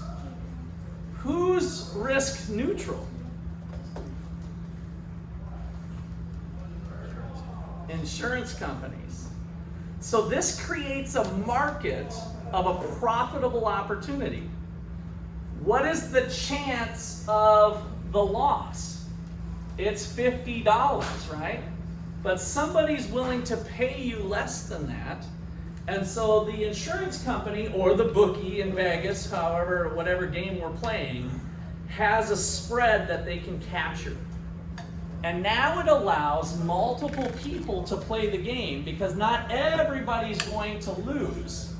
And so the insurance company is risk neutral in the sense that they're willing to play that game as long as they get lots of people playing it, right? It's a numbers game. Not everybody's going to lose. Some people are going to not have a claim and some other people will. And so this risk aversion is what creates a market for insurance. Your nature of being risk averse creates a market, a profitable opportunity for a business to be risk neutral and take on that bet. As long as they're taking it on with a lot of people, they're not going to lose. They're able to exploit your taste. And when I say exploit, I don't mean it in a sense that they're taking advantage of you unknowingly. They're just serving you according to your level of risk aversion. Those of you who are only willing to pay $10 or $15 to play the game, you're willing to pay higher insurance premiums, right? You're a higher valued customer. If we put it in the context of what we've been talking about this term, you're a high value customer. You really like to avoid risk, so life insurance, sure. Disability insurance, sure. This insurance, you're wanting to avoid any chance of having that loss. You're willing to pay that money.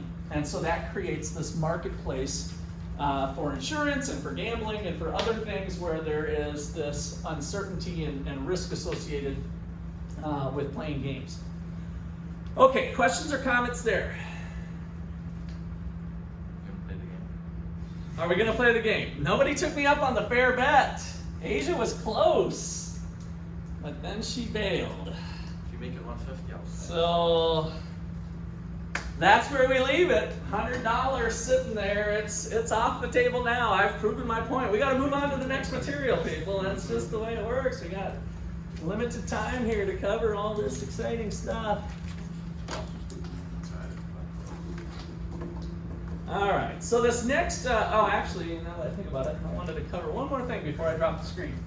So in the insurance game, we've got a couple major issues that we're going to spend the next 2 chapters looking at. So this, by the way, is chapter 19, so we skip 18. So uncertainty was chapter 17, we skip 18, and we move into this insurance material. And so the first stuff we're looking at is called adverse selection. So there's 2 issues to grapple with: moral hazard and adverse selection as it relates to the insurance game or dealing with risk. All of that falls under the umbrella of asymmetric information. Asymmetric information.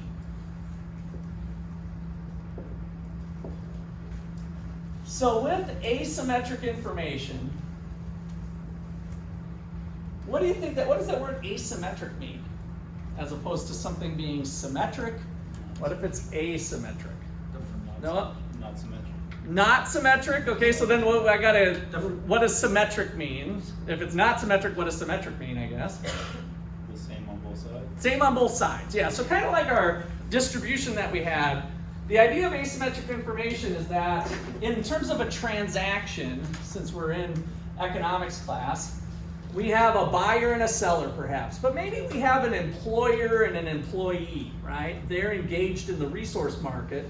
The employer is trying to hire, they're the buyer of the labor hours. The employee is the supplier of the buyer hours. So there's lots of different situations, but in general, buyer and seller. And from an economist standpoint, in order to get an efficient outcome with the marketplace, we want both parties to have the same information set. Well, of course, you as a buyer or a seller, you want the upper hand on it. Who has the upper hand on a real estate deal? So you're selling a house. Who has more information? The buyer, the potential buyer of the house, or the seller of the house? The seller, right? So there's an asymmetric information problem associated with selling assets like that. The person who's owned it for a number of years knows that the roof leaks, the water comes into the basement, and the furnace is on its last leg, right? And so they're like, oh, I got a great idea, let's sell it. And then we won't tell the buyer about these problems, and the real estate market is hot, and I can get a higher price. So from an economist standpoint, that's bad for society. It's great for you if you're somewhat immoral or unethical or whatever. In terms of the net price that you'll get for the house, you'd have the upper hand because of the informational asymmetry, right? You have more information than the buyer does. So in the case of real estate, which I sold for 18 years and still dabble in a little bit, there's something called the seller disclosure statement. So has anybody bought a house? Has anybody bought a house? So we got a couple people online. So the seller disclosure statement is a law that the government designed over time, and it's a form that sellers of houses have to fill out, and the buyer is supposed to read it and sign off on it before they make an offer on the house. So the seller disclosure statement is a long kind of fill in the blank thing that says, has the roof ever leaked? How old is it? How's the furnace? How's the condition of the electrical, the plumbing?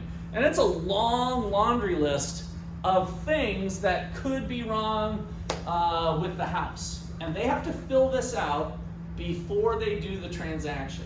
And so what's the government trying to do? They're trying to fix that problem of the market's not going to operate very efficiently if we leave the sellers with the upper hand all the time. It's going to cause some inefficiencies, some problems, maybe some crying and some tears or whatever. It's not going to be good for the market to allow this informational asymmetry to persist. And so let's pass a law in the effort of helping to create more efficient markets that forces the seller to disclose. If the seller just lies on the form or doesn't disclose something, now the buyer, when the spring comes and the water comes in the basement, and it's obviously a problem after maybe an expert looks at it and says, well, this has been going on for 15 years, right? And they didn't disclose this. Now the buyer has the right to sue the seller that, hey, this is gonna be a $15,000 item to repair this leaky basement. You're gonna need to pay for it. And so now you have a lawsuit on the property that could allow the buyer to have some retribution for what the seller didn't disclose. And so most of the time, if the seller would have just said that there was water in the basement, the buyer would have said, it's kind of fun to go splashing around. The kids always wanted a pool anyway. That's no big deal. We'll buy the property, or maybe we'll talk them down a couple thousand or 5,000, but it's not this $15,000 bill. So I always advise my clients, if you even think that something's like a little off, put it down on paper. The buyer's probably not going to care anyway, given the market circumstances, or it'll all just kind of work itself out, right? But if you don't disclose it, then that's where the problems usually come in. So it's really good to disclose that information, get it out, and let the buyer determine whether it's a big factor for them or not. Okay, questions or comments there? All right, so this asymmetric information problem manifests itself in two forms. So chapter 19 deals with adverse selection. Adverse selection.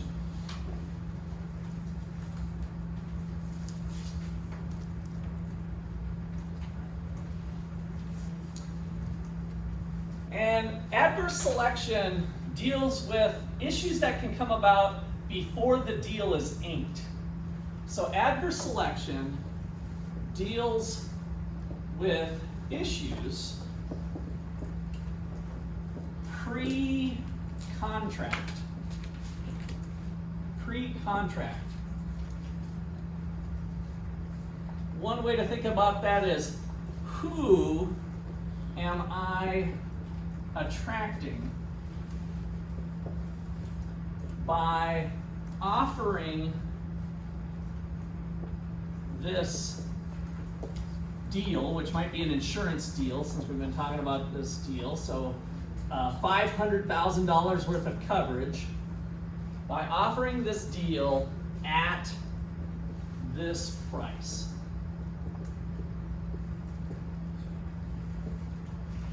So who's going to be my customers that come to buy my product when we have this asymmetric information problem, whether the buyer has more information or the seller? So if we think about insurance, who knows themselves the best? The buyer of the insurance or the insurance company, the seller of the insurance? Who knows their body the best? The buyer, right? So I'm trying to be kind of obvious with it, but you know that, oh yeah, I like to ride bulls and jump out of airplanes and smoke a pack a day. So I'm gonna get that life insurance policy. And so the insurance company doesn't know who you are the way you know. So it's clearly on the buyer's side, the information advantage when we think about insurance that way. And so if I offer an insurance deal at some sort of price, and sometimes we hear rates quoted on TV or on the radio or something, you know, who's going to come to that deal? Well, why are we getting nothing but bull riders and airplane jumpers and smokers, right? Well, you didn't really think about adverse selection. Who am I attracting at the current terms? Okay, so that's adverse selection, just kind of a little flyby, and then we'll get into more details here in a bit. Chapter 20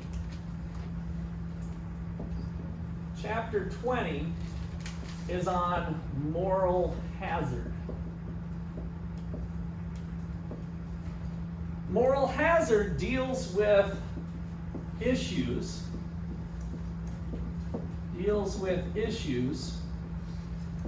post-contract.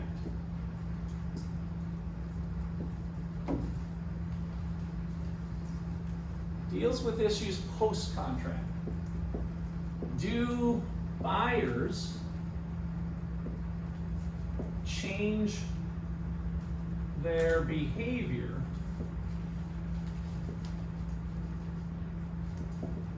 after they have purchased?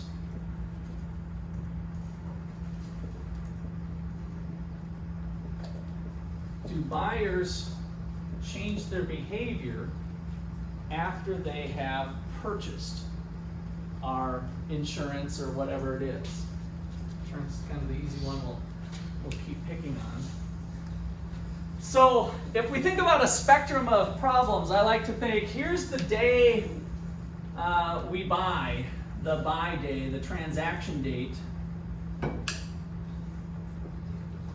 And if we think about a timeline, before the transaction date, when we actually purchase, we sign the insurance company, we pay the bills, we pay our first premium, right? That's our deal date.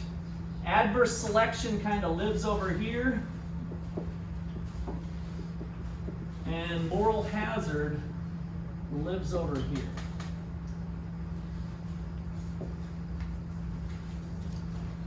And that is kind of in a broad brush the two things that we're going to talk about related to insurance. Okay, questions or comments there? All right, so I got a short video here.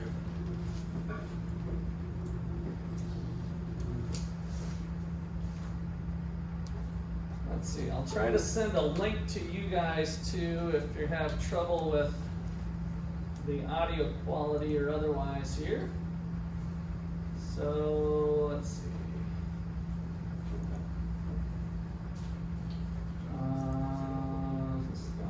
This is really adverse selection, isn't it? Huh. Hold on 1 second here. I thought I had. This is the one I want. We're going to do the other one. Maybe this is the one, same one that I grabbed it.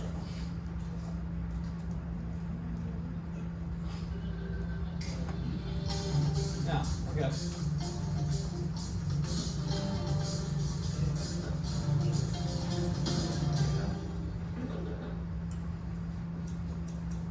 In the previous video, we introduced the ideas of asymmetric information and adverse selection, and we applied those ideas to the used car market. Let's take those same basic concepts and build a basic model of health insurance. Suppose that potential health insurance consumers come in a range of states of health.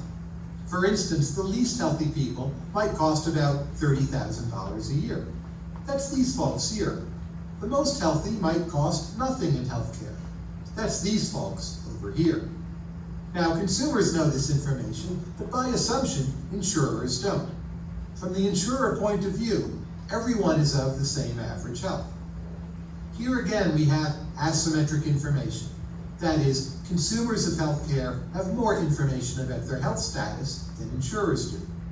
In this scenario, insurers have to price the coverage based on the average cost among all consumers, namely $15,000. But if the insurance costs $15,000, then a portion of the market, the relatively healthy people, they will choose not to buy insurance as the cost of that insurance is greater to them than the expected benefit. So only part of this market will buy insurance. The average cost of those who actually will buy is then not $15,000, but $22,500. In that case, the insurance company, if it tries to price at $15,000, loses money. If the insurance company instead raises the price to $22,500, well, the same dynamic is actually going to kick in again. That is, relatively healthy people won't find it worth paying that price. The sicker people still will buy, and that will raise the expected costs to the insurer, and thus the price, even further. This dynamic continues until the individual insurance firm finds there is no price at which it can attract a set of customers with healthcare costs lower than the price of insurance. This is the same death spiral we saw before with used cars, and it leads to a market failure. As we saw in the used car market, There are several reasons why reality may differ from this simple model. First, the model we laid out would predict that the healthy people, those who exercise, eat their veggies, and buckle their seatbelts, would not buy insurance, while the model is predicting that the smokers, the mountain climbers, and the motorcycle riders would buy insurance. Is this true? Mostly no. The people who buy health insurance actually turn out to be the healthier people as well. Why is that? Well, those who try to avoid risk by eating well also try to avoid risk by buying health insurance. Our initial assumption that everyone calculates costs and benefits in exactly the same way is too simple. Once you account for the fact that people have differential tolerances for risk, you can end up having the healthier people be those who choose to buy the health insurance. This is called propitious selection, where the people who buy the health insurance are healthier, not sicker than average. This can keep costs low and prevent the death spiral. Another possible response to the adverse selection problem in health insurance might seem familiar. If you recall, we saw that services such as Carfax and certified inspections can alleviate the asymmetric information problem when buying a used car. These services allow the buyer of the car to have similar information to that possessed by the seller of the car. The result of this information is that better cars can sell for more and lemons can sell for less. Is there an analogous approach for people and health insurance? Well, yes, the health of people can be inspected, just as cars are inspected. So while consumers initially may have more information about their health than what the insurance companies have, a checkup will allow the insurance firms to get a better idea of a consumer's expected healthcare costs. And that allows the insurance companies to charge healthy consumers less and sicker consumers more. In the used car market, that seemed like a pretty good solution. After all, better cars should sell for more and lemons should sell for less. In the health insurance market, that solution might work, but some people feel it is doubly unfair. Not only are the sick, but now they also have to pay more for their health insurance. Another problem with inspection is that it might reveal too much information, thereby rendering health insurance no longer viable. For instance, let's say there's a very good diagnostic test, and it determines that a patient A has cancer, and then B, we know that cancer will cost $1 million to treat. Well, to insure against that cancer, the price of the policy has to be about $1 million. But that's no longer insurance, that's just presenting the patient with a bill. Insurance is protecting against unexpected states of affairs, and it's a kind of risk pooling, a kind of protecting yourself against the high bill. But if you're getting the high bill no matter what when you're sick, well, then we've lost those benefits of insurance. Another solution to the adverse selection problem, one used extensively in the United States, is group health insurance through employers. Most people in America don't purchase insurance directly. Instead, their employer purchases it for them as part of a group plan. The benefit of this system is that the insurance company doesn't have to worry about adverse selection so much. The employer doesn't know much more about its employees' health than does the insurance firm. Furthermore, the employer is going to be buying health insurance for the employees regardless of their health. So for these reasons, the adverse selection problem is much weaker with group health insurance. Group health insurance, however, does cause other problems. If you lose your job, you can lose your health insurance. And what do we do about retirees? In the United States, various laws have made health insurance more affordable, and furthermore, retirees are insured by the government under Medicare. So there are some solutions, albeit imperfect ones, as usual. The most recent approach to the adverse selection problem was implemented in the Affordable Care Act, otherwise known as Obamacare. Under the Affordable Care Act, everyone is supposed to buy health insurance. If you don't, you will be fined by law. The idea here is to force all the healthy people into the pool of those who buy insurance. That will moderate the cost of health insurance, and we will avoid the death spiral. As you can see, although the adverse selection model is pretty simple, it has lots of applications to some pretty complex real-world problems. Next up, we'll tackle moral hazard. See you then. If you want to test yourself, click Practice Questions. Or if you're ready to move on, just click Next Video.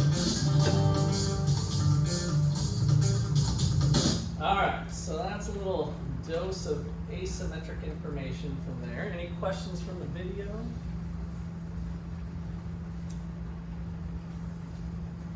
All right, so let's dive into the chapter material. So do the screen share.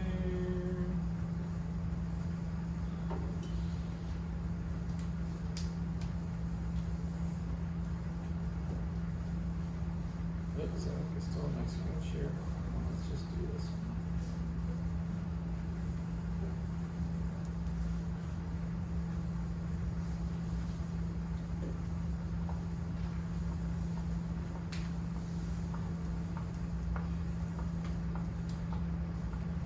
Okay.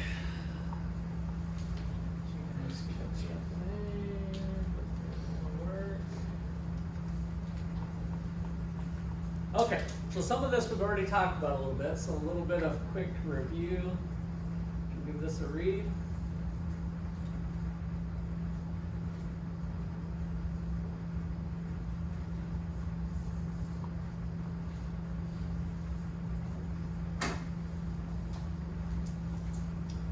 So why is that true again about the asymmetric information problem disappears, or adverse selection disappears rather, if we equalize information? Why?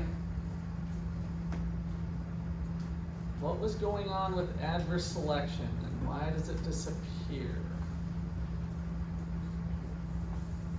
Everything's made known. Everything's made known.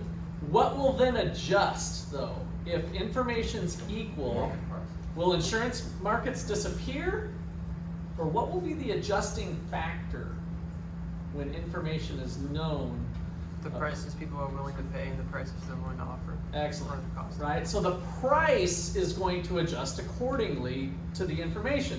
The seller looks at the possible person who wants the insurance and says, oh, okay, now that I understand you're a smoker and a sky jumper and a bull rider, I'll still sell you a policy, but it's going to cost you this, right?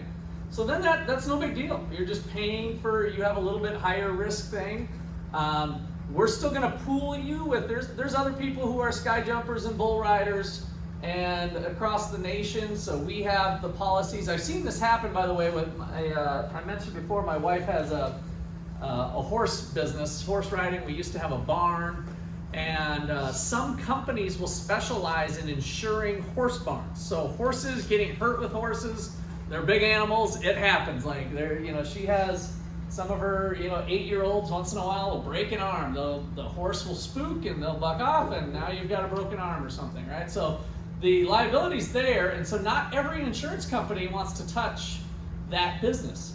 But some companies will have the best rates because they've kind of made a business of soliciting horse barns around the nation, and if they pool enough people together, they can estimate the risk of a broken arm or a liability of dealing with horses, and so they can offer the best rates because they have the largest pool of people in there, right? They know what they're getting into.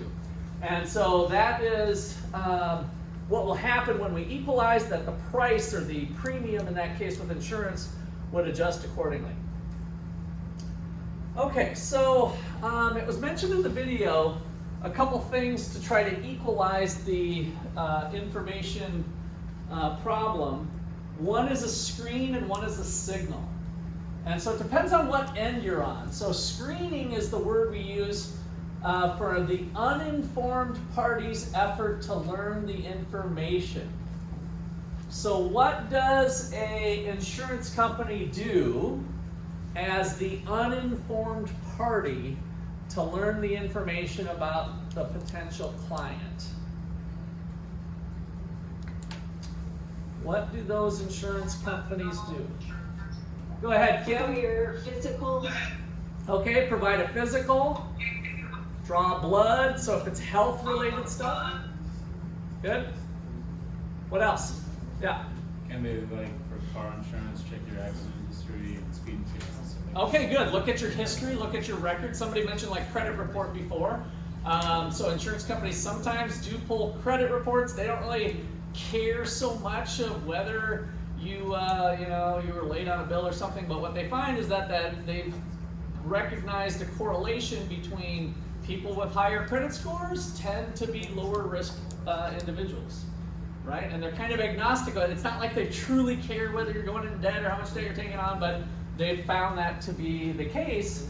Now, if that turns out to be wrong, is it possible that somebody with a lower credit score is a good risk for insurance? Of course. And now that's a profitable opportunity. That's where competition kicks in, is that, oh, we specialize in people with low credit scores, and we have a larger pool, and they've estimated that better. So all of that is going to change. So anything with the forms that we fill out, do you ride bulls? Yes or no? Do you jump out of airplanes? Yes or no, right? And so they're gathering that data. It's possible, depending on the type of question, is you could lie. No, I don't ride bulls, right? I don't jump out of airplanes. And then when you have an injury from an airplane jumping, they're like, I'm not sure we're going to fulfill this claim, right? You told us that you don't jump out of airplanes. Now maybe you decided to after, whatever. It kind of gives the insurance company a possibility of not having to pay out a claim, perhaps, depending on the nature of what was disclosed. Okay, and a signal, on the other hand, is when you have information, you're the informed party, and you want to try to communicate that. That one's a little bit different. Can anybody think of any examples of that where you're the person who knows about you, with kind of carrying on that, but it can be another context, and you're trying to communicate that to the seller to get an advantage possibly somehow? I've heard commercials about Birch Gold, and they'll ask for your email, and then they'll send you like a pamphlet about how you can put your investments into gold investments, and so you can beat inflation. Oh, right. Okay. So it's like they're trying to reach out to those who don't know about gold's value in money. So they're trying to sell their product, right? That's not quite the signal that I'm thinking, you're making me think about it. I don't think that's quite what's here, and the reason is there's also just advertising, right? That you think you know something, and we usually don't think of that as a signal, but I think it could be. It's a version of it. With this, I want you to think about trying to get into a negotiation with a better price for the product. So how can you signal to somebody? Does anybody else want to try? You're on the right type of track there, just not maybe perfectly with a signal. I mean, would this be like if you are providing information about yourself to the person like trying to sell you something? Yes. So that it gets you a better cost? Right, absolutely. So yeah, can you you said it fine. Do you have an example that comes to mind? I'm trying, I guess, like if you're buying a car, if you're making statements about being a cash payer. Okay. You're telling them about yourself and what type of person you are. Yeah, that might be a signal. It's kind of lofting that. Maybe the buyer or the seller wouldn't necessarily ask you, but you come off a little stronger saying, I'm here to pay cash, right? So you're signaling to them, the type of buyer that you are, to inform them that you're ready to make a deal today. Cash means you can sell it, like JC telling on his the TV that I've got 300 cash today, I can be there tonight. And so if this seller is getting a divorce and trying to be out of the house tomorrow morning, we don't know that, right? And so signaling that ahead of time allowed JC to sound like get a heck of a deal on the TV. Give me free Netflix for a while. That's free Netflix with it. Okay, good. So I did a little bit of this when I interviewed for Ottawa University. So as you know, Ottawa University has a Christian heritage, American Baptist, and so I'm a Christian. Can they ask me about my religion during the job interview? Is that an allowed question? Like, what's your faith? Or so we got kind of these areas in human resources that are taboo, and so it depends on the organization. That's right. Yeah. So if it's a if they have a If you're signed. a Catholic church, you can ask somebody about their religion. Yes, absolutely. So yeah, there are exemptions to it. So I was at a lunch interview with other faculty members in this room, actually, in 2011. It was probably spring of 2011. I was in this exact same room. We were in kind of a round table thing. And I, very cleverly, wanted to kind of signal to them that I was a Christian. I'm like, oh, this is a Christian school. I came from state schools. I was always a state school person, right? So, you can't even come close to talking about faith. Oh, that's like taboo at state school. So I'm like, this job's a good fit. And so somehow I cleverly brought up that I was raised Catholic, but I married a Lutheran. And so I saw that there was a Lutheran church here. So I didn't come out and say, I'm a Christian, hire me, right? Like the signal wasn't like that. But I was kind of lofting across the table to try to signal to them that, hey, not only am I a dynamite economics professor, but I got this Christian thing going for me too, right? And they couldn't necessarily get that out of me if I didn't signal it, right? So I was the informed party wanting to convey some information, hopefully giving me an advantage relative to the situation that they couldn't otherwise ask me through a screen. So it wasn't allowed to be on the screening mechanism, unlike some other things like where did you go to school, where's your PhD from, what was your grades, where's your transcripts, all the stuff that you do in a job application. Job application, that's a screen. There's some things that you might want to signal during that interview as well. Okay, questions or comments there? All right. So, how about these auction sites? So, how can we get rid of the adverse selection problem? What are some things that places like eBay do to alleviate asymmetric information problems? Some like the review section. Okay, and the reviews, right? So we allow a platform. Does that have to be there? No, we don't have to allow comments, right? The eBay, the software engineers and owners of eBay, they didn't have to put it on there. And then we've got the stars, right? So part of the reviews is the 5-star, 4-star, 3-star, and then we get to read the haters with the 1 stars and 2 stars and kind of take that in. Well, there was 1,000 people that bought from this person and 950 had positive experiences, and then there's 50 haters. And so, of course, I always go through and read the haters. I kind of want to see what they're saying, but then I'm like, well, let's see. It looks like to me there's a 90% chance of getting a good product and maybe a bad experience of 10%. And then, of course, I pull out my piece of paper and I look at I can calculate the expected benefit. Right? You guys will start doing that too. It's just kind of normal once you start thinking this way, and then you make your decision of whether you buy it or not. Okay, so a couple other videos here. Oops. Actually, I got to get out of this one to grab this thing.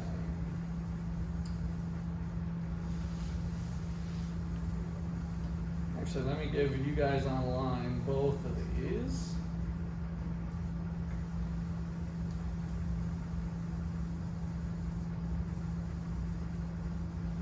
Okay, stop share, go to chat. Okay, so you guys have heard of the financial crisis, I assume. When did that happen roughly? Financial crisis, the Great Recession it's sometimes called. 2008. Good, so 2008. And what was the cause of the financial crisis? When they were loaning money for homes. Okay, yeah, so it seemed like the housing market played a big role. That was the first topic.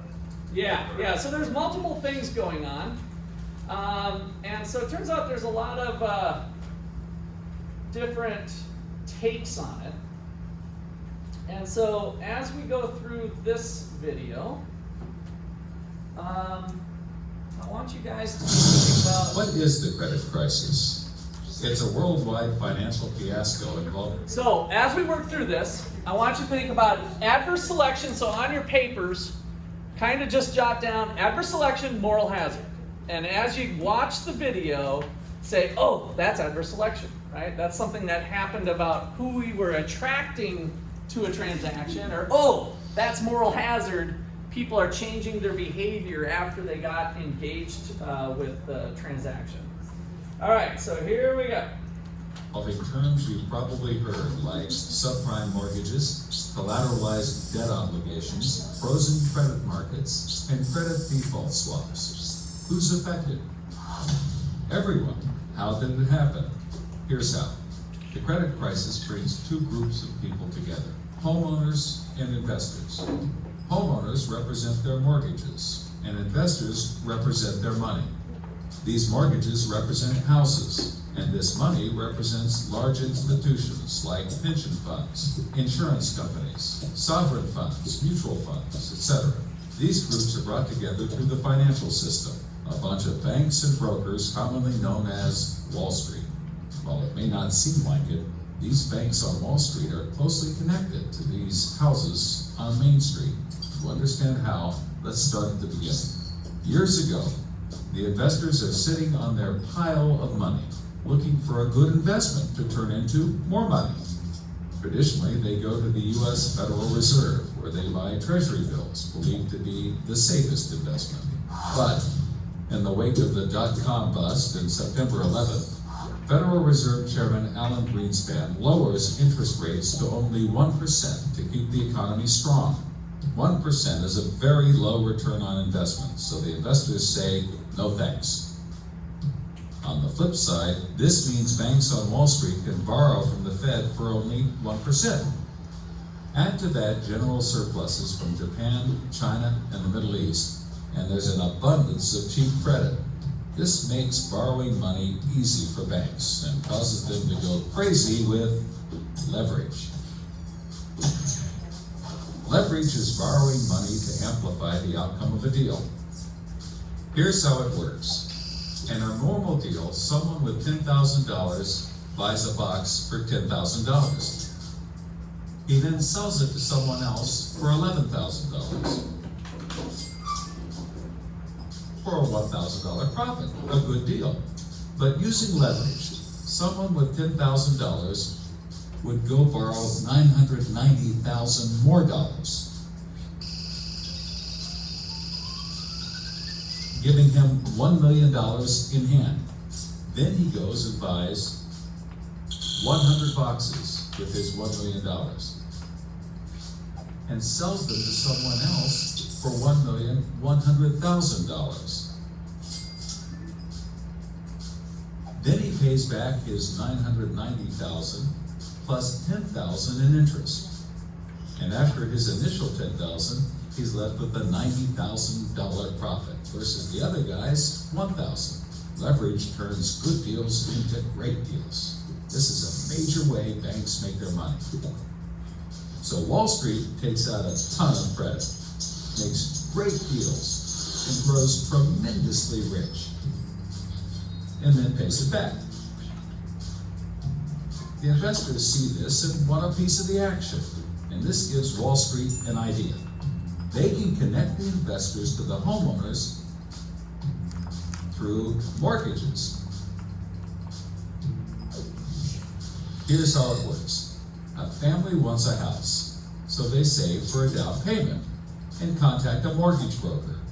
The mortgage broker connects the family to a lender who gives them a mortgage. The broker makes a nice commission. The family buys a house and becomes homeowners. This is great for them because housing prices have been rising practically forever. Everything works out nicely.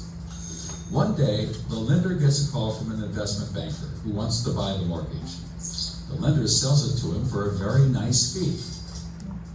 The investment banker then borrows millions of dollars and buys thousands more mortgages and puts them into a nice little box. This means that every month he gets the payments from the homeowners of all the mortgages in the box. Then he sicks his banker wizards on it to work their financial magic, which is basically cutting it into 3 slices: safe, okay, and risky. They pack the slices back up in the box and call it a collateralized debt obligation, or CDO. A CDO works like 3 cascading trays. As money comes in, the top tray fills first, then spills over into the middle, and whatever is left into the bottom. The money comes from homeowners paying off their mortgages. If some owners don't pay and default on their mortgage, less money comes in, and the bottom tray may not get filled. This makes the bottom tray riskier, and the top tray safer. To compensate for the higher risk, the bottom tray receives a higher rate of return, while the top receives a lower, but still nice return. To make the top even safer, banks will insure it for a small fee called a credit default swap. The banks do all of this work so that credit rating agencies will stamp the top slice as a safe AAA rated investment, the highest, safest rating there is. The OK slice is BBB, still pretty good, and they don't bother to rate the risky slice. Because of the AAA rating, the investment banker can sell the safe slice to the investors who only want safe investments. He sells the OK slice to other bankers, and the risky slices to hedge funds and other risk takers. The investment banker makes millions. He then repays his loans. Finally, the investors have found a good investment for their money, much better than the 1% treasury bills. They're so pleased they want more CDO slices. So the investment banker calls up the lender, wanting more mortgages. The lender calls up the broker for more homeowners, but the broker can't find anyone. Everyone that qualifies for a mortgage already has one, but they have an idea.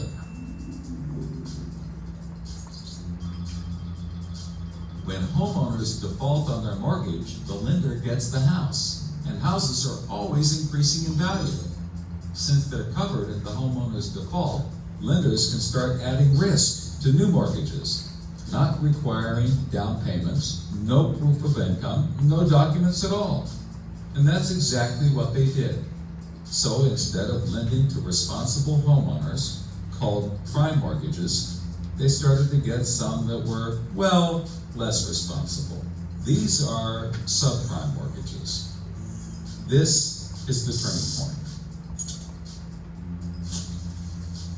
So, just like always, the mortgage broker connects the family with a lender and a mortgage, making his commission. The family buys a big house. The lender sells the mortgage to the investment banker, who turns it into a CDO and sells slices to the investors and others. This actually works out nicely for everyone and makes them all rich. No one was worried because as soon as they sold the mortgage to the next guy, it was his problem. If the homeowners were to default, they didn't care. They were selling off their risk to the next guy and making millions, like playing hot potato with a time bomb. Not surprisingly, the homeowners default on their mortgage, which at this moment is owned by the banker. This means he forecloses and one of his monthly payments turns into a house. No big deal, he puts it up for sale. But more and more of his monthly payments turn into houses. Now there are so many houses for sale on the market, creating more supply than there is demand, and housing prices aren't rising anymore. In fact, they plummet. This creates an interesting problem for homeowners still paying their mortgages. As all the houses in their neighborhood go up for sale, the value of their house goes down, and they start to wonder why they're paying back their $300,000 mortgage when the house is now worth only $90,000. They decide that it doesn't make sense to continue paying, even though they can afford to, and they walk away from their house. Default rates sweep the country, and prices plummet. Now the investment banker is basically holding a box full of worthless houses. He calls up his buddy, the investor, to sell his CDO, but the investor isn't stupid and says, no thanks. He knows that the stream of money isn't even a dribble anymore. The banker tries to sell to everyone, but nobody wants to buy his bond. He's freaking out because he borrowed millions, sometimes billions of dollars to buy this bond, and he can't pay it back. Whatever he tries, he can't get rid of it. But he's not the only one. The investors have already bought thousands of these bonds. The lender calls up trying to sell his mortgage, but the banker won't buy it, and the broker is out of work. The whole financial system is frozen, and things get dark.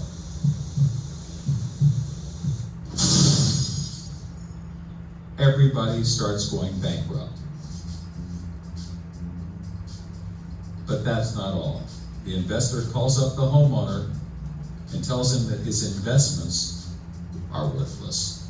And you can begin to see how the crisis flows in a cycle. Welcome to the crisis of credit.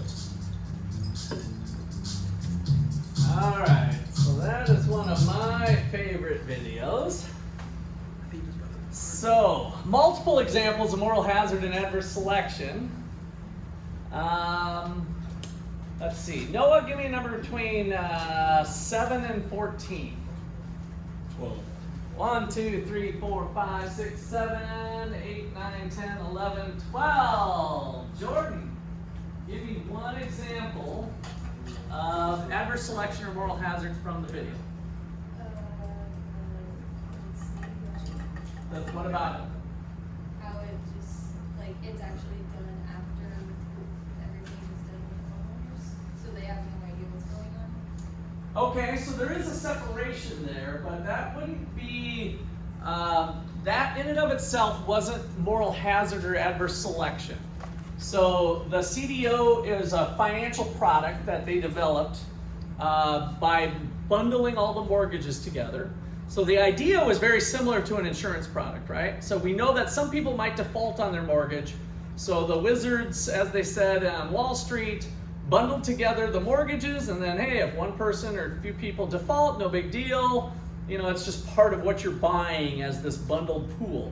Then they further created a financial product to say, wow, I can separate this into risk categories with the trays of the less risky, the okay, and the most risky.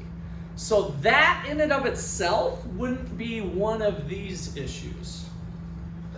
Okay, so 1, 2, 3, 4, 5, 6, 7, 8, 9, 10, 11, 12. What do you got? What about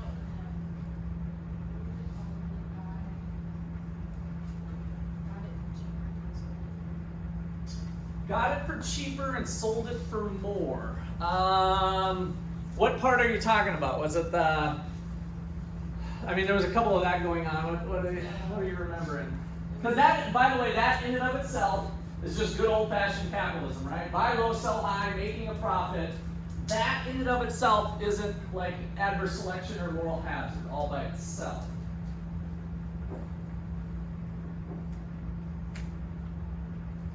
Okay. 1, 2, 3, 4, 5, 6, 7, 8, 9, 10, 11, 12.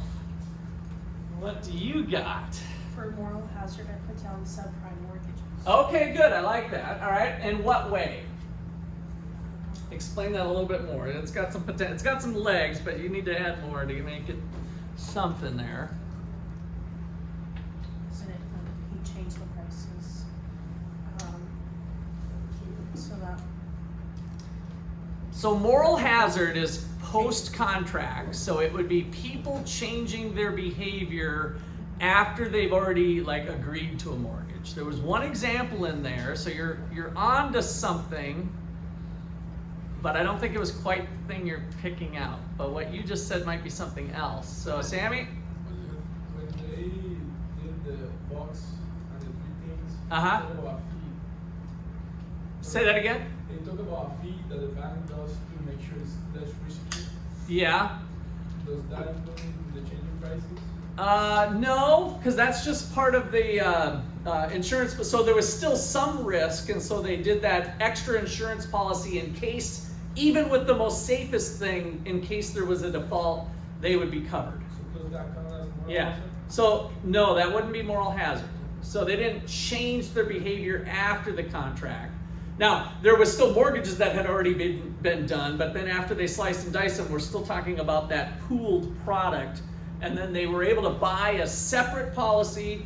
In theory, the AIG, if we're going to put names on it, would know the risk associated with the okay slice, or the less risky slice, and then they would offer a premium. Hey, there's a very small chance of default, which means your premiums are going to be small, by the way, right? I will collect some money just in case something happens. And that's what made AIG and those guys go bust, because they couldn't have predicted, they had incorrect probabilities, like what we were talking about on the chance of that many mortgages collapsing. And so part of that was built on the asymmetric information, that they didn't actually have as good of information. Part of that was due to corruption, part of that was due, maybe it was just difficult to measure. So I want to come back to the subprime part. So there was parts of that video. Anybody want to comment on either adverse selection or moral hazard related to the subprime part? I go to Luke. I wanted to add it on. Okay.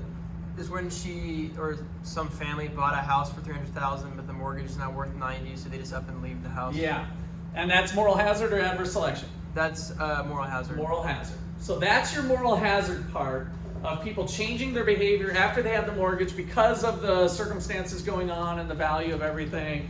They wouldn't have otherwise did it, but that wasn't something that would have been easy to predict. Okay, Joe? So I was trying to remember, so what was the part when the bank had to go through the bankruptcy? It was towards the end. I can't remember exactly. Well, people were going bankrupt, which then caused banks to kind of go bankrupt because they weren't able to make it. That in and of itself wouldn't be a moral hazard or adverse selection issue. Jonathan? So the adverse selection would be where they offered the subprime mortgages in the first place, and in fact did riskier. So no down payment, no proof of income, right? So all of that. Who are we attracting? The video tried to put the overweight people, smoking, multiple kids, and whatever. So we're attracting different people to that deal. That was the adverse selection part of it. Okay, so it's good that all your contributions, whether, what you saw in the video, that's what allows us to kind of see things differently. That part of it is just the product, and then this is a little bit different with these moral hazard and adverse selection issues. But we have to be aware of them. The issue goes away if the information is known. So had we known about the people walking away from their mortgage, then we would have changed our behavior. We would have priced it differently, right? All of a sudden, the insurance policy would have been priced differently. So the moral of the story to this is that if we know those things, then there'll just be a price adjustment accordingly. And that's why they're important with these issues of risk and uncertainty. Okay, so let's go on to a little example here.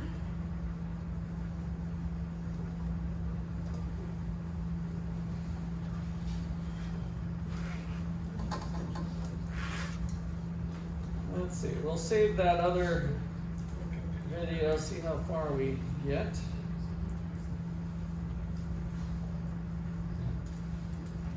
Okay, kind of a fun little example here. Give this a quick read on another application from Zappos. I haven't really heard about Zappos lately, but a company selling some retail stuff.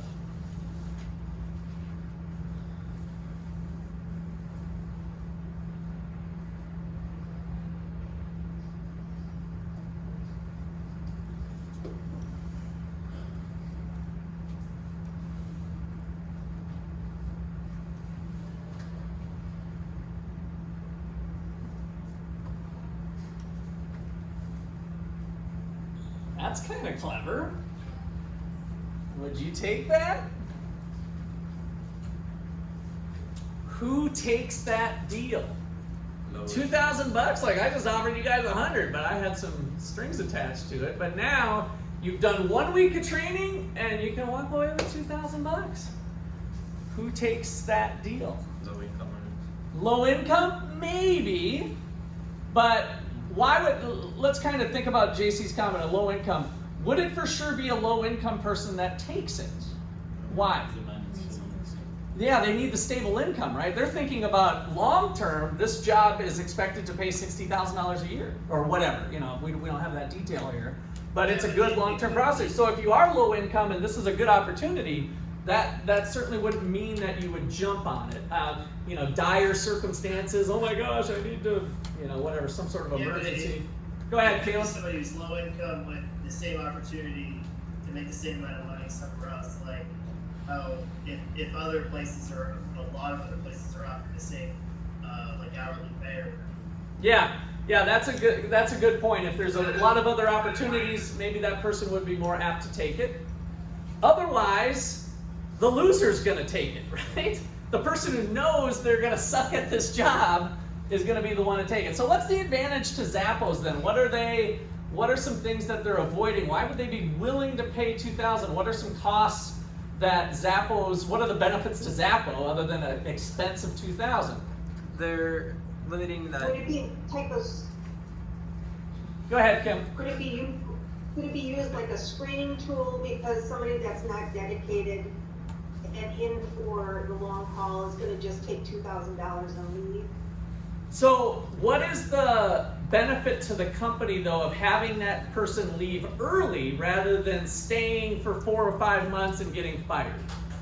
Training costs. That's what I wanted to get at, right? So training costs, and then are also sometimes bad apples in your organization brings everybody down. Yeah, so that can get messy too, right? And so they found it profitable is the point in terms of training cost and other loss of productivity, dealing with people that aren't gonna really be there or have their heart into it and ultimately get fired. That's cheap. Let's do the 2,000, and it worked for them. Well, in a lot of cases also it costs the company a lot more to deal with the 2-week notice than it does just the loss of an employee and infection. Oh yeah, you got human resources and other things. Yeah, well they're gonna tell all the other people they got a different job, or they're gonna say how bad Zappos is and everything else. Yep. Okay, so here's what we already covered. So just kind of a quick little slide here on the risk neutral versus risk averse. And insurance companies are buying and selling risk. That's kind of a weird way of thinking about it, but it's really the right way to think of what are insurance companies selling and what are you buying? You know, risk avoidance, right? So risk of loss. All right, so we did the flip a coin example. So here's Rachel. Rachel's got a bike valued at 100. If it's stolen, she loses the 100. Otherwise, nothing. If the probability of theft is 20%, then the expected cost or loss to Rachel is $20, following our expected value business. Suppose that State Farm will reimburse her for the value of the bike if she pays them $25.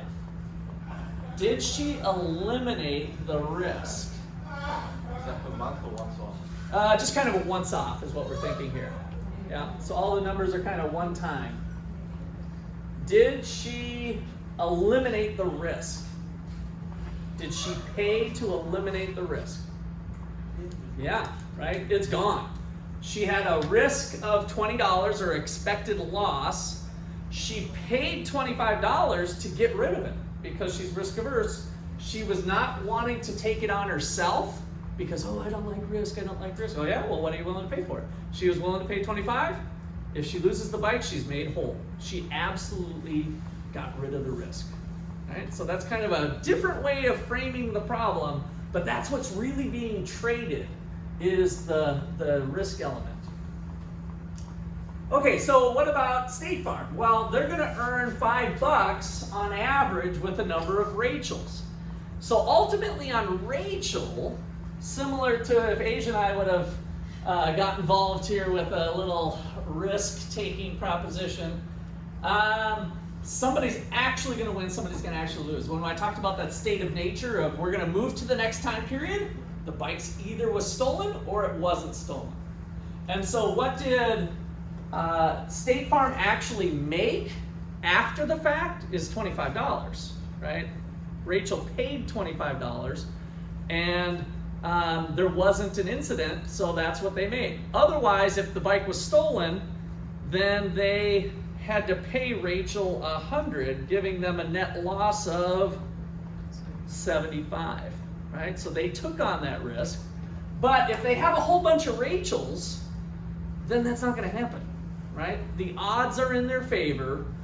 Law of large numbers. On average, there's going to be some Rachels that we quote unquote lose money on, but we're not going to lose money on the pool. On average, we're going to make $5, and that is where our profit's going to come from. All right, so there's our expected value calculation. We have a 20% chance of losing $75 as State Farm, an 80% chance of gaining 25 from every Rachel. So I have an expected benefit of $5. My expected profit of doing this deal and absorbing the risk is $5. Where do you get the 75 from? The 75 is if they collected the premium from Rachel of 25. So then if the bike is actually stolen, they have to reimburse 100, but they got the 25 up front. So from State Farm's perspective, they're losing the 75. All right, so now suppose we got 2 bike groups, and each one's willing to pay according to this formula of expected loss plus $5. Like Rachel was, we had a $20 loss plus $5, so that's kind of their risk aversion formula of what they're willing to pay for the insurance.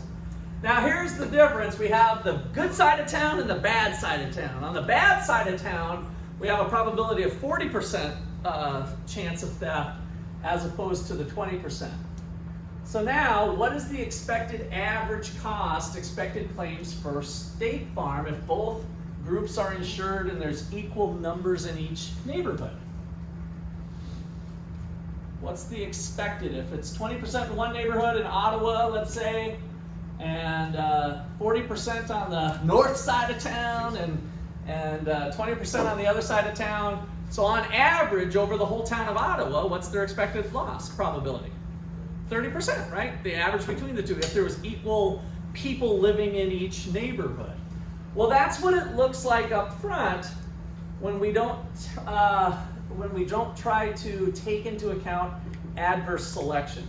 So if we go through that calculation, we offer insurance of 35. But now who do I attract at a price of 35? Is Rachel with this interested in buying my insurance? No, she's only willing to pay 25 like we just did. So State Farm offers 35. Who thinks that's a good deal? The bad side of town. So who buys my insurance product? The bad side of town. And so my actual probability of theft is not 0.30 like we thought, averaging the two out, but it's really 0.4. And so I'm not going to make any money offering insurance this way if I don't anticipate adverse selection. The people who I'm attracting to my company aren't going to be the people that, it's not the average person, it's the marginal person. And so a lot of what economics has to offer is to think about adverse selection. So to make money, if they anticipate that, no big deal. It's just that the price of the insurance should be 45, right? Knowing that I'm only going to get the high-risk people in. So what opportunities does that bring up? Well, we still have the good side of town, so to speak, not getting insurance because they're just self-insuring. Stormy and I talked about the railroad industry where she had an internship, and I heard this on the news and she just kind of confirmed it, that they just have a mountain of cash, and so they just self-insure. They don't take insurance policies out. If somebody gets hit by a train and they sue them, they just cut them a check. $150,000, $1 million, who cares? I'm just going to absorb the expected loss, right? They're self-insuring. So in this example, Rachel would just say, nah, I'm gonna live without the insurance. I got an expected loss of 20, or if I do lose my bike, I'm just gonna buy another bike. And so I have to pay 100. You're willing to take on that risk, right? So that's called self-insurance. All right, so then maybe we'll be able to screen out the Rachels and figure out where we can do. How many of you have heard of deductibles with your car insurance? All right, so the deductible is really what we call partial insurance. You are partly paying if there's a loss, right? That's what the deductible is. You get into a car wreck with $4,000 worth of damage and you have a $1,000 deductible. You are paying $1,000, the insurance company cuts you a check for $3,000, right? So we call that partial insurance. And so would the Rachels of the world be willing to pay $15 if we have half of the bike factored in? So they have a $50 claim. So what would be the expected benefit? I'm kind of going a little bit fast here just to kind of jump to the chase. But now we have Rachel has a 20% chance of having $50 out the window, which is 10 plus the 5 gives us a $15 deal working out for the Rachels. And of course, the high-risk people aren't willing to do that, right? So I've kind of designed my pricing mechanism with partial insurance so that I can serve both the Rachels of the world and the high-risk community and have the product price accordingly to that risk. All right. So you saw in the video that they had this lemon, the case of the lemons versus the cherries. So this is the used car market. And so this was one of the original articles that came about why we have market failure. What did we mean by market failure? It means that the market, through people acting on their own, isn't coming to that equilibrium. There's not the right number of cars being exchanged because of this asymmetric information problem. And so we have some uncertainty with a good car of the same make and model being worth $4,000, or it's a junker and there's some unknown problems and it's only worth $2,000. And so the seller has more information than the buyer. And so we have an expected value of $3,000, averaging the two out. Like if I just kind of rolled the dice and I go buy a car, I might get a cherry or I might get a lemon, right? Depending on my luck. So the moral of the story is, what should I offer for the car? Well, not knowing that you're going to get a $4,000, you'd never offer more than up to the $4,000 price. And so now you'd be offering potentially $3,000, which means that only the junkers are going to be on the lot, which changes the probability of you getting a junker, which then says, oh, I can only offer $2,500 and $2,200, and ultimately the market falls apart for the nicer cars. So that's kind of the lemons market, and we can think of ways to overcome that with like warranties. So used cars, in fact, lemon laws were passed. This is not true when you buy a used car on Craigslist, right? You can't, if something's wrong with the car, can you go sue the seller? That was a private transaction from person to person. The answer is no. You're on your own, buyer beware, the old-fashioned way. But if you bought it off of a used car lot, there was laws changed to say that the used car has to have a 30-day warranty on it. So it has to last 30 days. Otherwise, by law, you can go back to the used car lot and get your money back. And they have to take the car, maybe they would just fix the car, right? If there was a $500 repair or a $1,000 repair, then they would have to buy it. That way, with a warranty, we can start to alleviate the problem of, well, what if I get a lemon, then I'm going to be compensated for it. And now we have efficiency once again restored in the market. Okay, questions or comments on that? All right, hiring people. We've got lazy people and we got awesome people. Do we always know when we hire who we're getting? No. Does the worker know who they are? Yes. All right, so we're trying to come up with ways to overcome that, and incentive systems can be a way to do that. So a straight salary leads to adverse selection. Like on average, if I have a person of average skills come in, then they should be selling and I'll make money and I could pay a pay of $50,000, let's say. But the problem is if I have the loser come in, I'm not going to get the 50, right? And so flat salary will tend to create an adverse selection problem.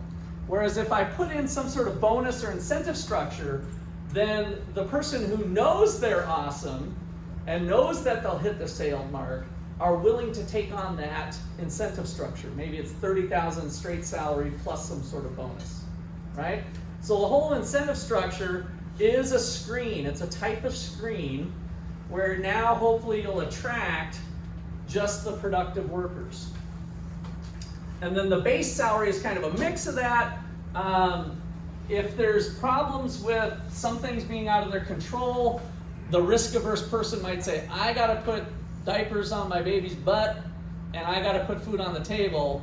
I can't go 100% commission, right? And so you might overlook somebody who would actually be a productive worker if there's some things out of their control. And so maybe some sort of mix of base salary and commission could work for somebody like that. All right, so we talked about signaling and screening. Okay, we talked about eBay. And I think we're gonna call it a day. All right, so 1 week left. Woo, we're coming into home. So just for funsies, Asia, had she done it, or did we do this already? Oh, it went on your bag. It's probably right on the side of it. What is it? Oh, there it is, heads. I won. You just saved yourself $50 or $40 or. Have you done that before and like the students actually take it? Yeah, I did do it once. Yep, I had one student do it. I won. They took it. So. Then you're like 2 for 2 then. Almost. Almost. Yeah. I was worried about the Told you it was a good choice option. I'm not rushing. You know what he does.